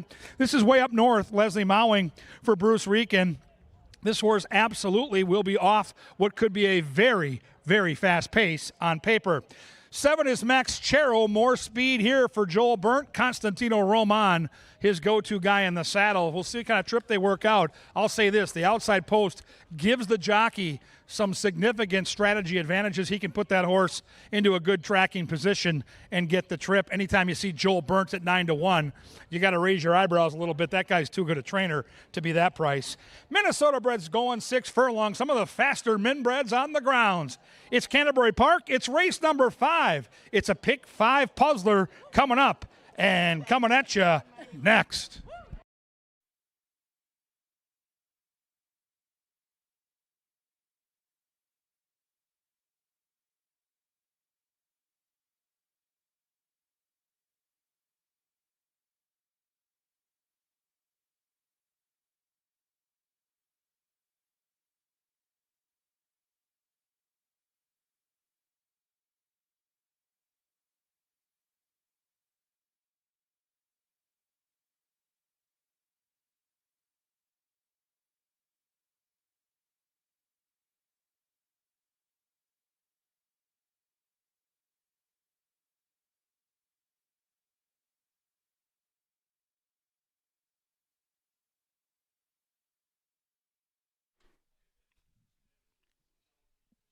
And now, our bugler, Sir Leonard Dykert.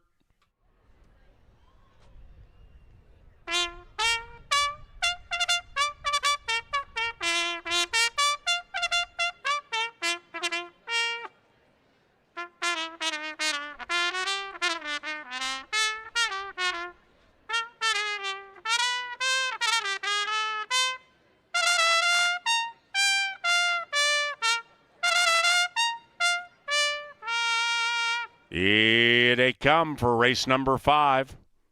Fast main track. Pick 3 wagering on the final 3 live races this evening.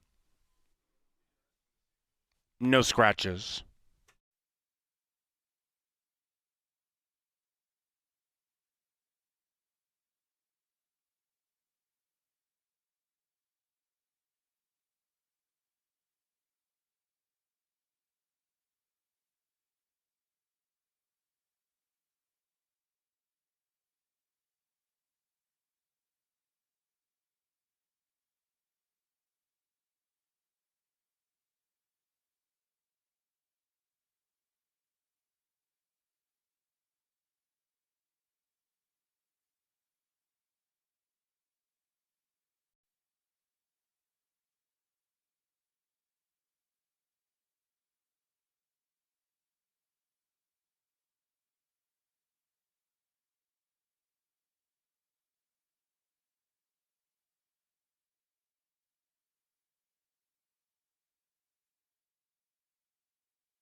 Ladies and gentlemen, behold the Canterbury Park winners enclosure. And if you make some noise, T-shirts are going to fly into the crowd.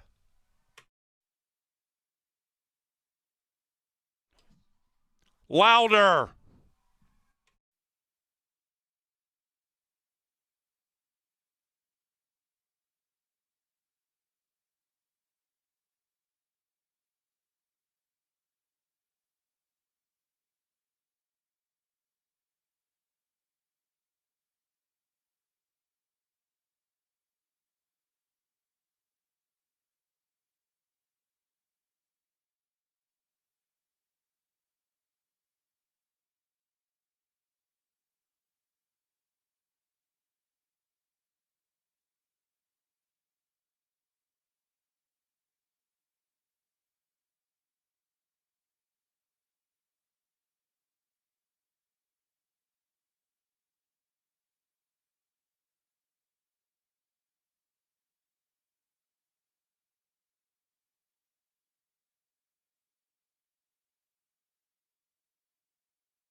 And the horses are at the starting gate. It's post time.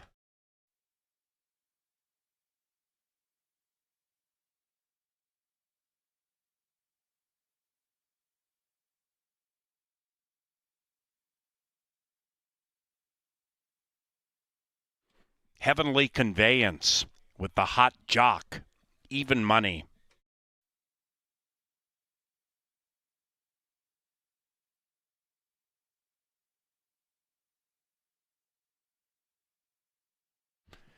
TC Gold set to go in 4-1, joined by Wind Trip, wearing the Ments colors. Now Heavenly Conveyance 4-5 for Team Tranquilino, joined by I'll Make Bank, Rhino to Grace, two back way up north, and Max Chero 16-1.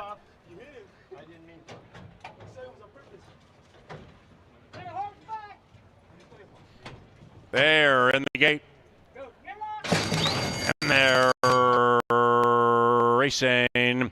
Max Chero speedy to the outside, but not as fast as I'll Make Bank, who now is joined by Heavenly Conveyance to the inside. And I'll Make Bank wants nothing to do with Heavenly Conveyance, trying to run away and coyly getting down to the inside to open a 2-length lead. TC Gold is next to the inside of Wind Trip. That Trip is 6 lengths from the lead to the outside of Rhino to Grace. Then it's Max Chero, and the one in last is way up north, 9 lengths from the lead. They have 3 furlongs to travel. Race 5 CBY. I'll Make Bank and Carlo Lopez 1. Heavenly Conveyance and Alonzo Quinones creeping up to the outside. TC Gold is next to the inside of Rhino to Grace. Max Chero is languishing. After that, way up north closing in, and way up north is closing in fast, about 5 out of it. Chasing Heavenly Conveyance. Heavenly Conveyance putting away I'll Make Bank. Way up north is still closing quickly, but it's too late with TC Gold because Heavenly Conveyance destroyed them at 1-5.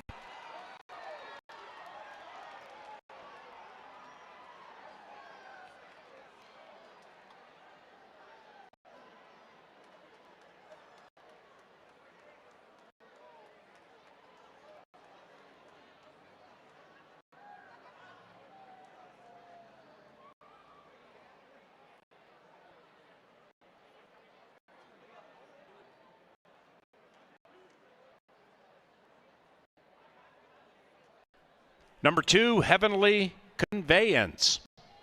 Easily. 2-6-1.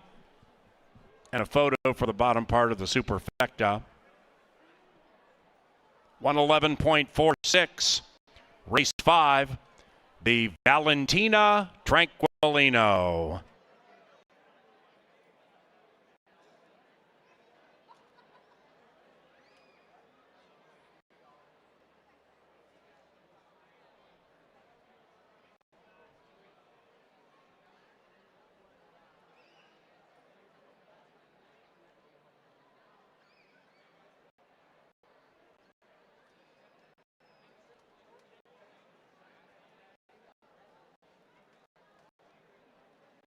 Rhino to Grace 4th.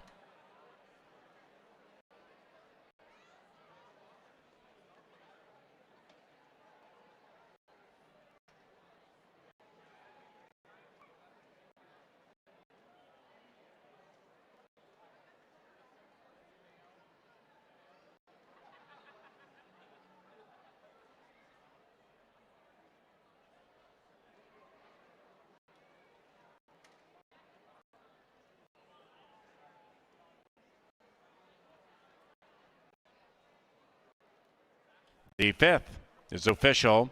Heavenly Conveyance paid $260, $210, $210, okay. Double $39.80. Pick 3, $37.60. Race 6, firm turf course. Scratch 3, Lady Astrid. Post time 20 minutes from now. Courtesy of Kim Crawford Wines and Hormel, a longtime sponsor of racing at Canterbury Park. We also thank Tri-State Bobcat.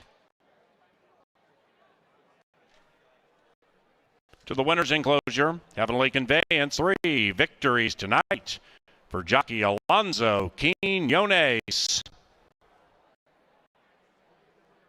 The winning owner, Kevin Conrad, and the winning trainer, Santiago Tranquilino.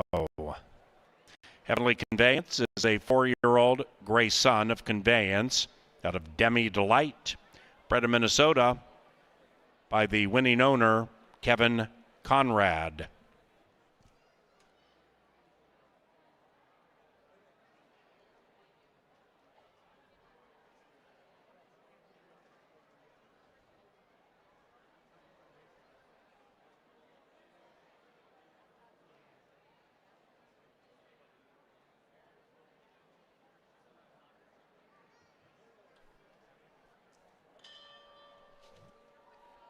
Thank you. Ringing the winner circle bell means at least $100 to the Canterbury Park Chapel Ministry, partnering with other backside programs, providing essential resources, and delivering services for our friends on the backside that include education, mental, and physical health support. Stop by the bookkeeper, and thank you very much.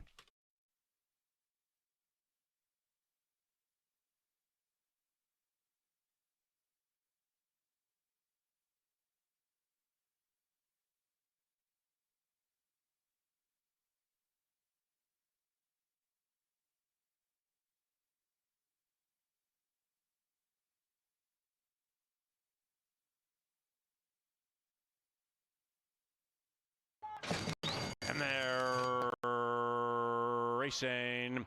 Max Chero speedy to the outside, but not as fast as I'll Make Bank, who now is joined by Heavenly Conveyance to the inside. And I'll Make Bank wants nothing to do with Heavenly Conveyance, trying to run away and coyly getting down to the inside to open a 2-length lead. TC Gold is next to the inside of Win Trip.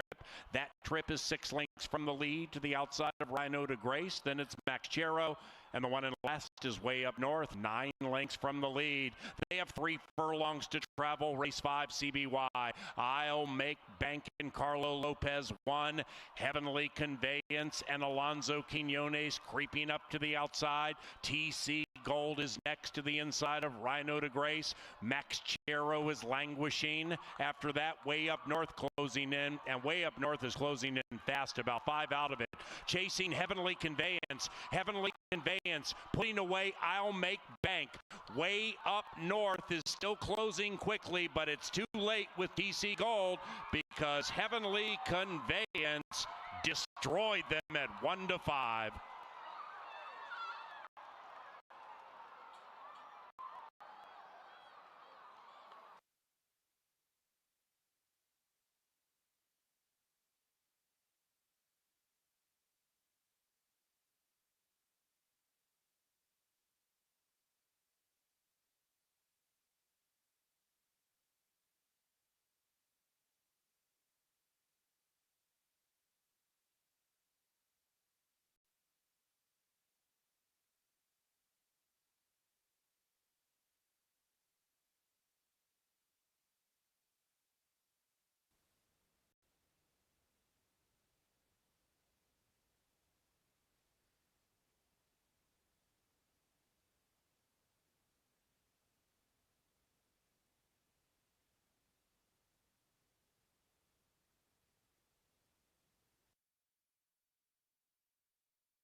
Let's go to the turf one more time after congratulating Heavenly Conveyance and his connections.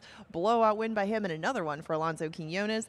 Ooh, the lights just came on. We scratched out the 3 Lady Astrid. She was the main track only in this 6th race. We still have a lot of turf combatants, and they go 7.5 furlongs in here.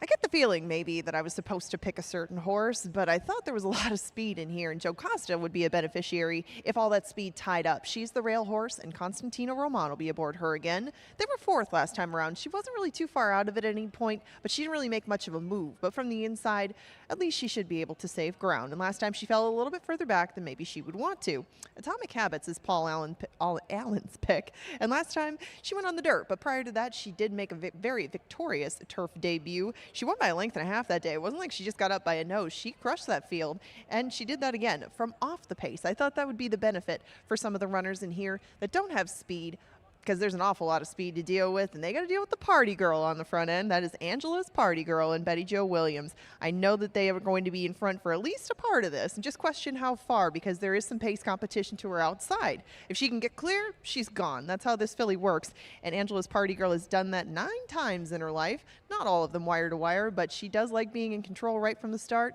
and Betty Jo has made an excellent partner with her. They've had a very good run since they claimed this horse back in December. Whether it's Tampa, here, dirt, or turf, she does fire, but again, there will be some pace on the front end, I would guess, to go with her. Too Practical, right next door, probably won't be on the early pace. Last time around, she ran a very even sort of race, but when we saw her come back off a layoff last year, Too Practical needed the race. She got a very sort of flat return to the races. Anybody, if they haven't been out in a while, needs one to get back into shape. And Too Practical, I think, might be now. She has been working out pretty steadily since that race. The only problem is that it was in the beginning of July. We just haven't seen her in so long, and that was her only start of the year. All of her best starts have come on our turf course, though. I thought the price might be fair, and right now the price is more than fair at 9-1. Grace Darling right next door falls into that same column. She was your 5-2 morning line favorite. And Grace Darling should be a part of that pace as well. I would think that Alonzo Quinones would take the initiative with her, considering they come out of a sprint. And the only time she won on our turf, she went all the way on the front end. She did it by a neck. I mean, she held on by just a neck over Derry Goulin. That filly has come back to win since this time.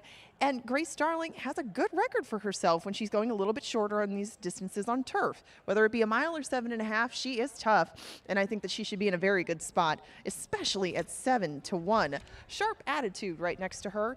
Did show speed when she was sprinting on the turf, but last time rated a bit under Alonzo Quinones, and now Harry Hernandez will try to get her to do the exact same thing. I would guess so, considering she was only a neck behind Anna Lee last time. But Anna Lee is a tough one when she gets to our grass. Isaiah Ortiz claimed her that day, and that will be the second time that she has claimed in her last couple of races. She's just been firing nonstop. You can look at the overall record, kind of like Angela's party girl. No matter where you put her, she's going to fire. It's just whether she finds the right group. I don't know if that's this one, but 7-2 is the price on her, and she is taking quite a bit of support at the windows in start number 2 on the turf. Extreme Smoke Show on the outside is the other representative from the Mac Robertson camp. And Extreme Smoke Show is going to go back around 2 turns. We saw her do that a year ago. They tried to put her on the turf, but Extreme Smoke Show, got into a race that was rained off the turf last June. And since that time, she hasn't hit the winner's circle, but she has been inching closer in recent times. All of those have been sprint races, though, including one on the turf, 2 back. I think that, Extreme Smoke Show definitely has a shot to pass some up late. It's just whether or not she can save some ground and put it all together, I guess, against a pretty quality bunch in the 6th. 7 of them head out to contest race number 6 with win, place, show, exactas, tries, supers, and doubles to choose from. If you'd like, this is the last double opportunity you have of Saturday. 7.5 on the turf. There they go, out for it. These ladies are going to break in about 9 minutes.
Yeah, guys, I am out here at the boardwalk. What a beautiful facility. We've got outdoor bags. We've got live music.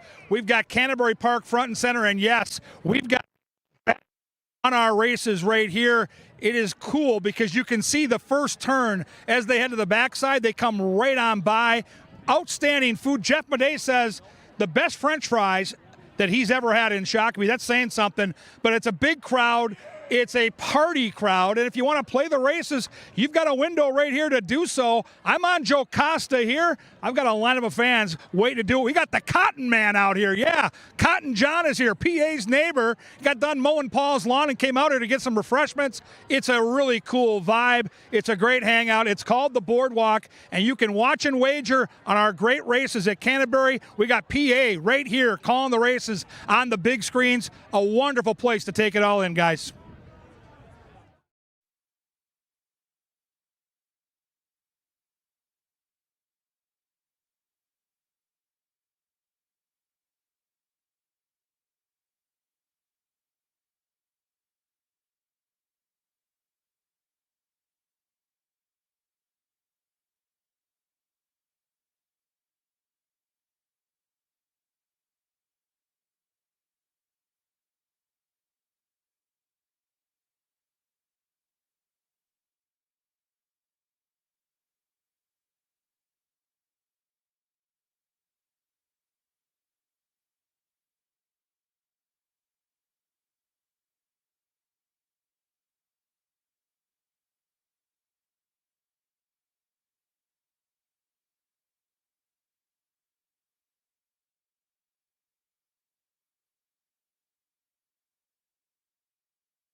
There at the starting gate, it's turf time. Turf time for the Saturday penultimate with Dr. Dan late Double wagering. Angela's Party Girl, 2.5 to 1 favored. Jocasta, 3 to 1. Sharp Attitude, 4 to 1, moving him.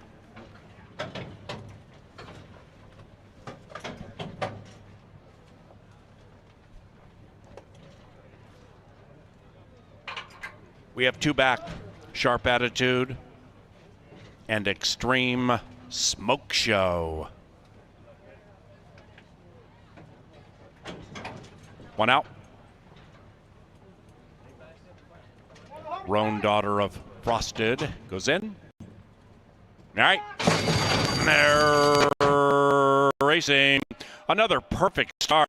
Extreme Smoke Show from the outside at 13 to 1 tries to blaze away. Angela's Party Girl with patented early speed, and 4 and 8 open up 2.5 lengths on the field. Sharp Attitude in tightly with Atomic Habits, who now is third. After that, we come back to Grace Darling, the Irish, with the Hot Rider, about 4, maybe 5 lengths from the lead. Behind that one is Too Practical. Then the one in last is Jocasta. 7 lengths from front to back as they head up the Canterbury Park barn side. And Angela's Party Girl continues to slug it out with Extreme Smoke Show. Those two right together. After that, Grace Darling slowly advancing. Q looking for 4. Atomic Habits trapped to the inside of Sharp Attitude. Outside of them, Too Practical. Jocasta, 8 lengths from the front. The majority of the field has bunched up approaching the top of the stretch, and Grace Darling's making a sharp move on the 3 wide side. It is Grace Darling to the outside of Angela's Party Girl, between them Extreme Smoke Show. Atomic Habits looking to sneak through on the inside. Outside of that, Jocasta's finishing very, very fast. It is Grace Darling taking the lead. Jocasta 2 to 1, trying to run her down. Here comes Jocasta, and Jocasta runs by them all.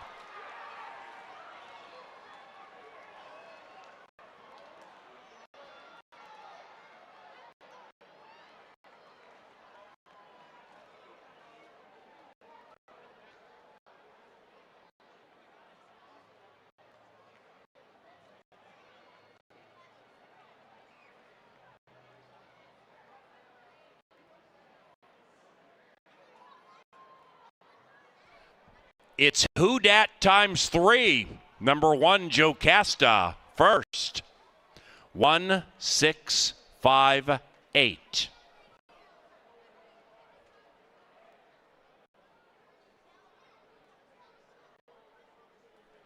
Jocasta favored for the chalk all odds.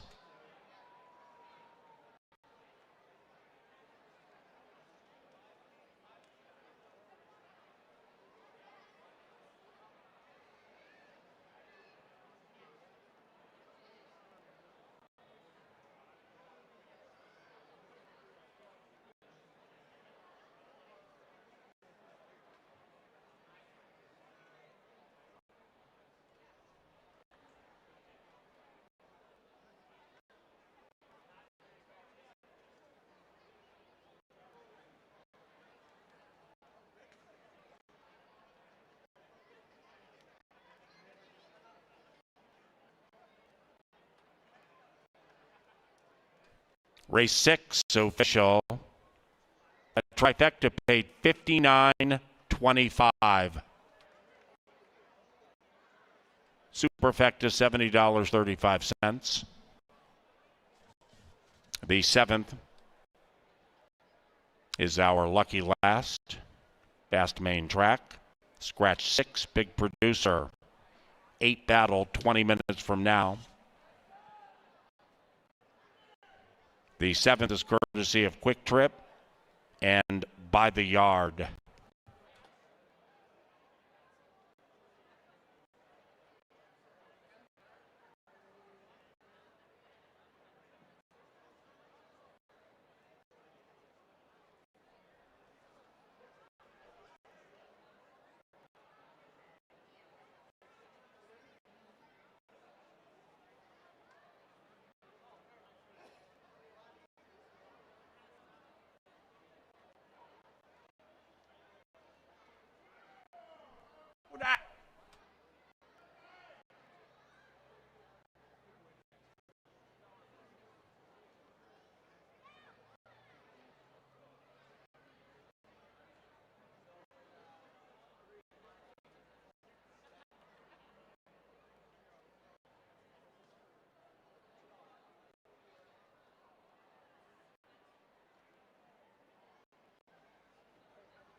now entering the winner's enclosure, Joe Casta and Constantino Roman. The winning owners, Robert Bernack and Ken Centel. The winning trainer, winning his third race tonight, Gary Shearer. Who dat?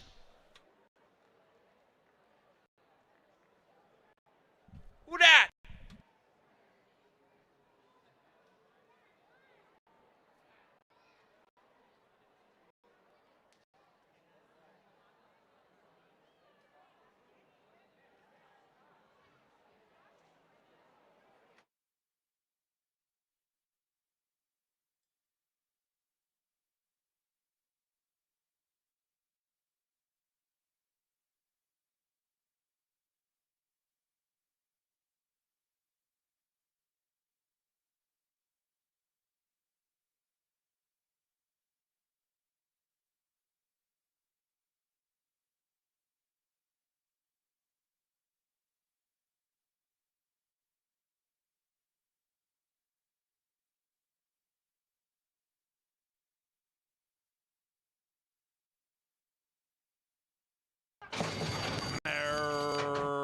Racing, another perfect start.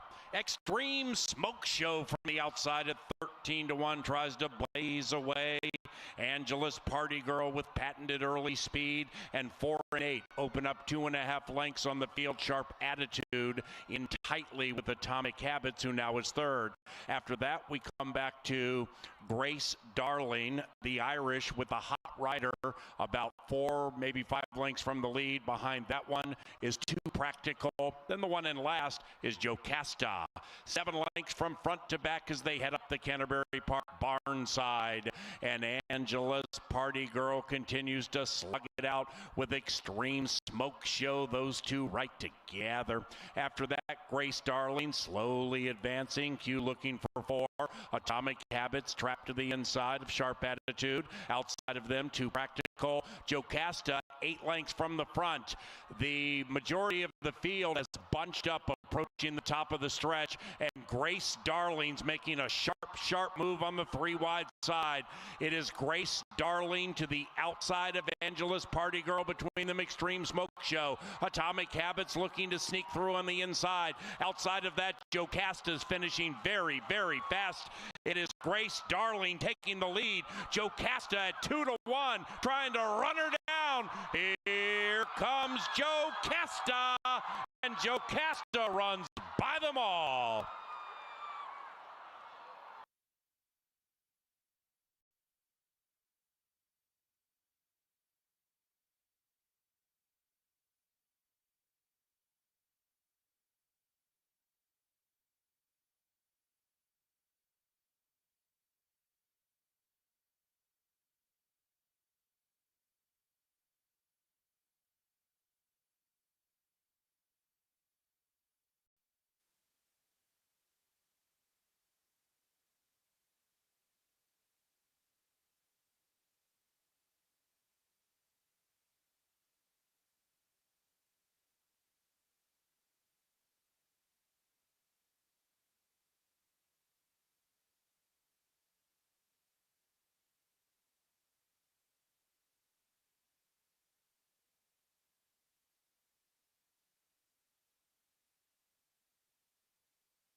We got a lot of good people that make the racing product go here at Canterbury, but you'll be hard-pressed on the backside to find a much nicer guy than Gary Shearer, and it's great to see him have some big success tonight.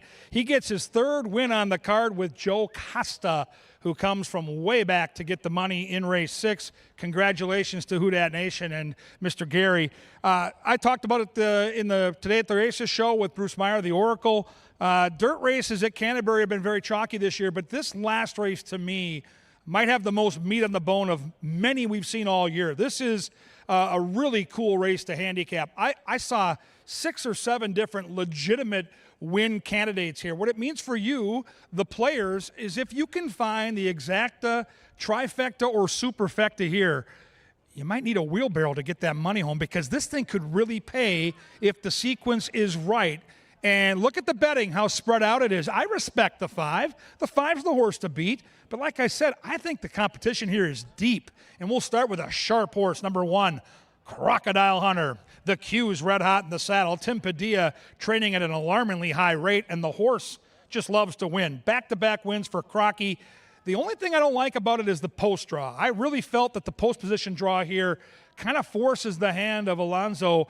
The horse has natural speed, but he's proven he can sit off it. Will he get the trip inside? He's a gorgeous-looking racehorse. And, yeah, Pete Matson's here, and he's got that winner's circle outfit on, so you know what that means. He's not here to go over to the boardwalk and have an appetizer. He's here to get paid, and he usually does. Number 2 is Haunted Hay. Sneaky, sneaky horse. Our tip sheet guy, Superstats Dave's having a great season. He's got the 2 horse on top, and when Dave puts a double-digit horse on top, I pay attention. And the horse has natural speed. The horse is versatile. And if you're going to build a tri or super, this to me is one of those key long shots to mix in. I think the 2 has a chance to outrun those odds. Number 3 is Bruckner. Leslie Mowing gets the call for Jose Silva. Lightly raced. This is career start number 11 only, but the horse has shown some talent. This is deep water, though, probably the toughest field that Bruckner has faced. 4 is Strength of Autism, Eddie G for Silva. Connections are great. The horse has been off since early June. To me, it's a bit of a red flag, but it's a trainer that always seems to get his horses to come back sharp, so really hard read for me. You'd like to see the horse taking money, too. 15-1 morning line. The 4 horses bet down to 7-1. What do we do with Madhouse? The best speed figures, the best early speed, and a Canterbury Hall of Fame trainer. All those positives, and I'm still not taking the bait. I'm going to use the horse in my exotics, but I'm going to try to beat Madhouse. If the 5 gets clear, it could be a real problem for this field. 7 horse, 10th Street Don. Lopez gets the call for Valerie Lund. When Valerie wins, she normally pays a price, and she's had some nice long shots this year. This one's 10-1. I'm on the 8 here. I'm on Mouse's horse. Mouse has been waiting all day to bet lemon meringue. He loves lemon meringue for some reason. He grew up eating lemon meringue like it was going out of style. So for the Mouse, I'm touting lemon meringue here with Kelsey. She's been riding great. The horse gets a super trip on paper. There's speed inside. She can put the horse out there and press and pounce. And on the outside, here comes a Minnesota bred, and he's a youngster. He's just 3 years old. What a beautiful specimen, too. This is Towner 2 for Mac Robertson. Great connections, good-looking racehorse. What a race to handicap. Best dirt race I've seen out here in a long time, boy. Try to get that try in superfecta. This is a good one. Race number 7, we close out the pick 5. If you're alive, good luck. Don't forget tomorrow. We've got llamas, which is pretty cool, but we have real live unicorns. Get your kids out here to see those unicorns. 1 o'clock first post. Right now, it's race number 7 coming up and coming at you next.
Hey, what's going on there? Welcome to the CBY Track Flack, otherwise known as the Dark Star Press Box, and I am the Chaser. This bit is courtesy of Crown Royal. The Chaser wants to know, does anybody have a favorite letter? Well, the Chaser's favorite letter would happen to be Q, as in the quagmire this Chaser release is about to put the others in with a quality effort led by jockey Alonso Quinones, who's sitting on his 4th victory. That's right. Win number 1, Crocodile Hunter. 4 for the Q. And given the Chaser never wins, if you're alive in the pick 5, well, it's about the greatest news you've ever received if you don't have that 1. Let's head down to the winner's circle for the Minnesota Lottery quagmire. And here's KG. Yes, thank you, PA. These are the lucky ones, the beautiful people that have a chance at free money from our friends at the Minnesota State Lottery. You can see they've got a horse placard right here. If the horse wins, they get a stack of 50 scratch-off tickets. We had a gentleman last year score for over $3,000. Now, we're not done. If you have the second or the third place horse, you get a swag bag with all kinds of prizes from the lottery that could be up to $100. It's free money. Who doesn't love free money? Let's meet the contestants. We'll start on the rail with the Chaser's pick. Sydney. From? Woodbury. Woodbury. Love Woodbury. All right. Big win for your football team. Cyclones took down K-State. Come on now. Name and where you're from. Josh and Woodbury. Woodbury, I get it. Date night at the track, that works. Hope you're not brother and sister. All right, here we go. Maddie, Edina. Edina. If I think of kids that need money, right, like free money, these kids in Edina, it's a tough, hard luck life over there. Enjoy your cake later tonight. Will Edina. Edina, yeah, you know what? You got the Edina thing dialed in, right? $150 hoodie, the USA hat, America, baby, America. You're all over it. Paige Wyzetta. Oh, and there's another one. If these are the haves, these are the have-mores. Good luck to you. I hope you win. Alex from Shakopee. And there's a guy we can root for. Shakopee, ladies and gentlemen. Hometown guy. Now, I picked the 8. Kelsey Haar's the jockey. Girl power. Hello. And Johnny the Mouse Mickelson. This guy. And Pink. Okay, yeah, that too. Name and where you're from. Samantha from Prior Lake. Prior Lake. Go Lakers. Brock Besser. Burnsville's best lives on Prior Lake. Come on. Oh, how about that? We're going to win. Quinn from Edina. Quinn to win, and well, you poor kid. I just hope you can have enough money for gas to get home. Cheer for those Edina kids. They're hard luck, man. They're hard luck. All right, you can bet with them. You can bet against them, but you can't get free money. Only they can win the night. Good luck.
There at the starting gate, it's post time for the lucky last.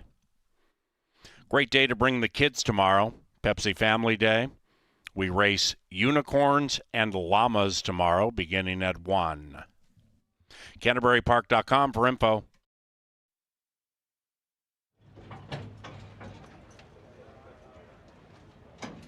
Moving in. Madhouse looking to win 3 in a row, favored. Crocodile Hunter looking to win 3 in a row. Bruckner looking to extend a winning streak to 2. Likewise, for 8, Lemon Meringue. Towner 2, last in line.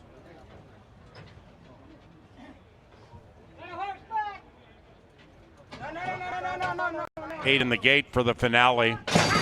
And they're racing. Terrible beginning for Lemon Meringue. Started way back in last. Strength of Autism with great early speed. Madhouse also with fantastic early speed. And 5 and 4 in a breakneck speed battle. And Madhouse picks up the tempo, runs away by 2.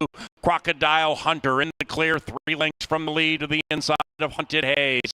After that, it is Towner 2, about 7 lengths from the front, being shoved on in the middle stages, and 4 clear from 10th Street Dawn. After that, we come back to Bruckner, who would have to win 2 in a row from about 10 or 11 out of it.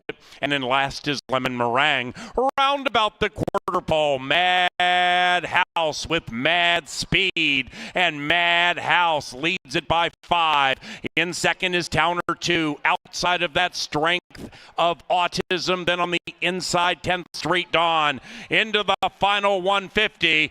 Take a look at Madhouse. What a fantastic effort. Madhouse has won 3 in a row.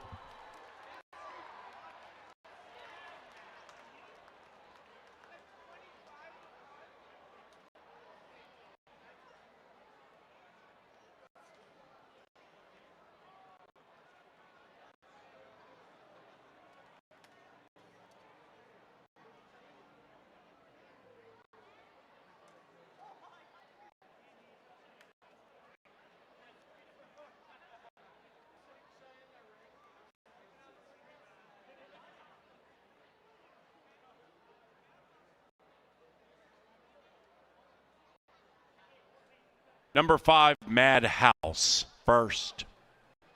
5-7-2, and a photo for the bottom of the soup. And we also had a claim in race number 7. Stand by.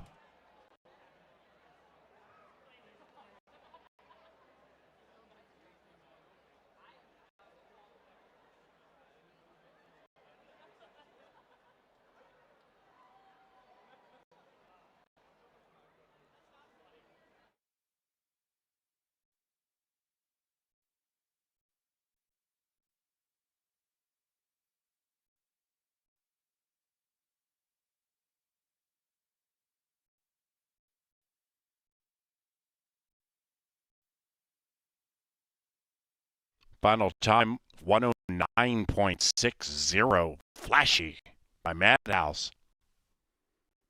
Lemon Meringue fourth.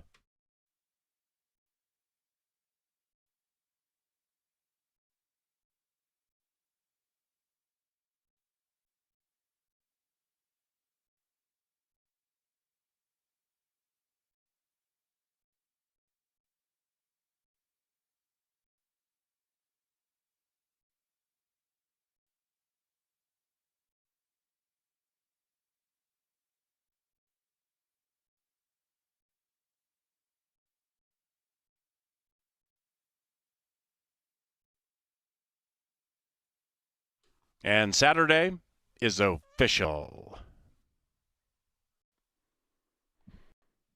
Number 7, 10th Street Dawn, was claimed for $12,500. The new owner trainer, Wade Rarick. 10th Street Dawn, shifting homes. Now under the care of Rarick. Superfecta paid $177.83. Heavy favorite on top. Final pick 4, $79 and change. And the pick 5 paid $231.75. 165. Now entering the winner's enclosure, Mad House and Harry Hernandez. The winning owner, James Thayers, and the winning trainer, David Van Winkle. Pepsi Family Day tomorrow at 1 o'clock. Hope to see you here. If you're leaving the track, please drive safely.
Racing. Terrible beginning for Lemon Meringue. Started way back in last. Strength of Autism with great early speed.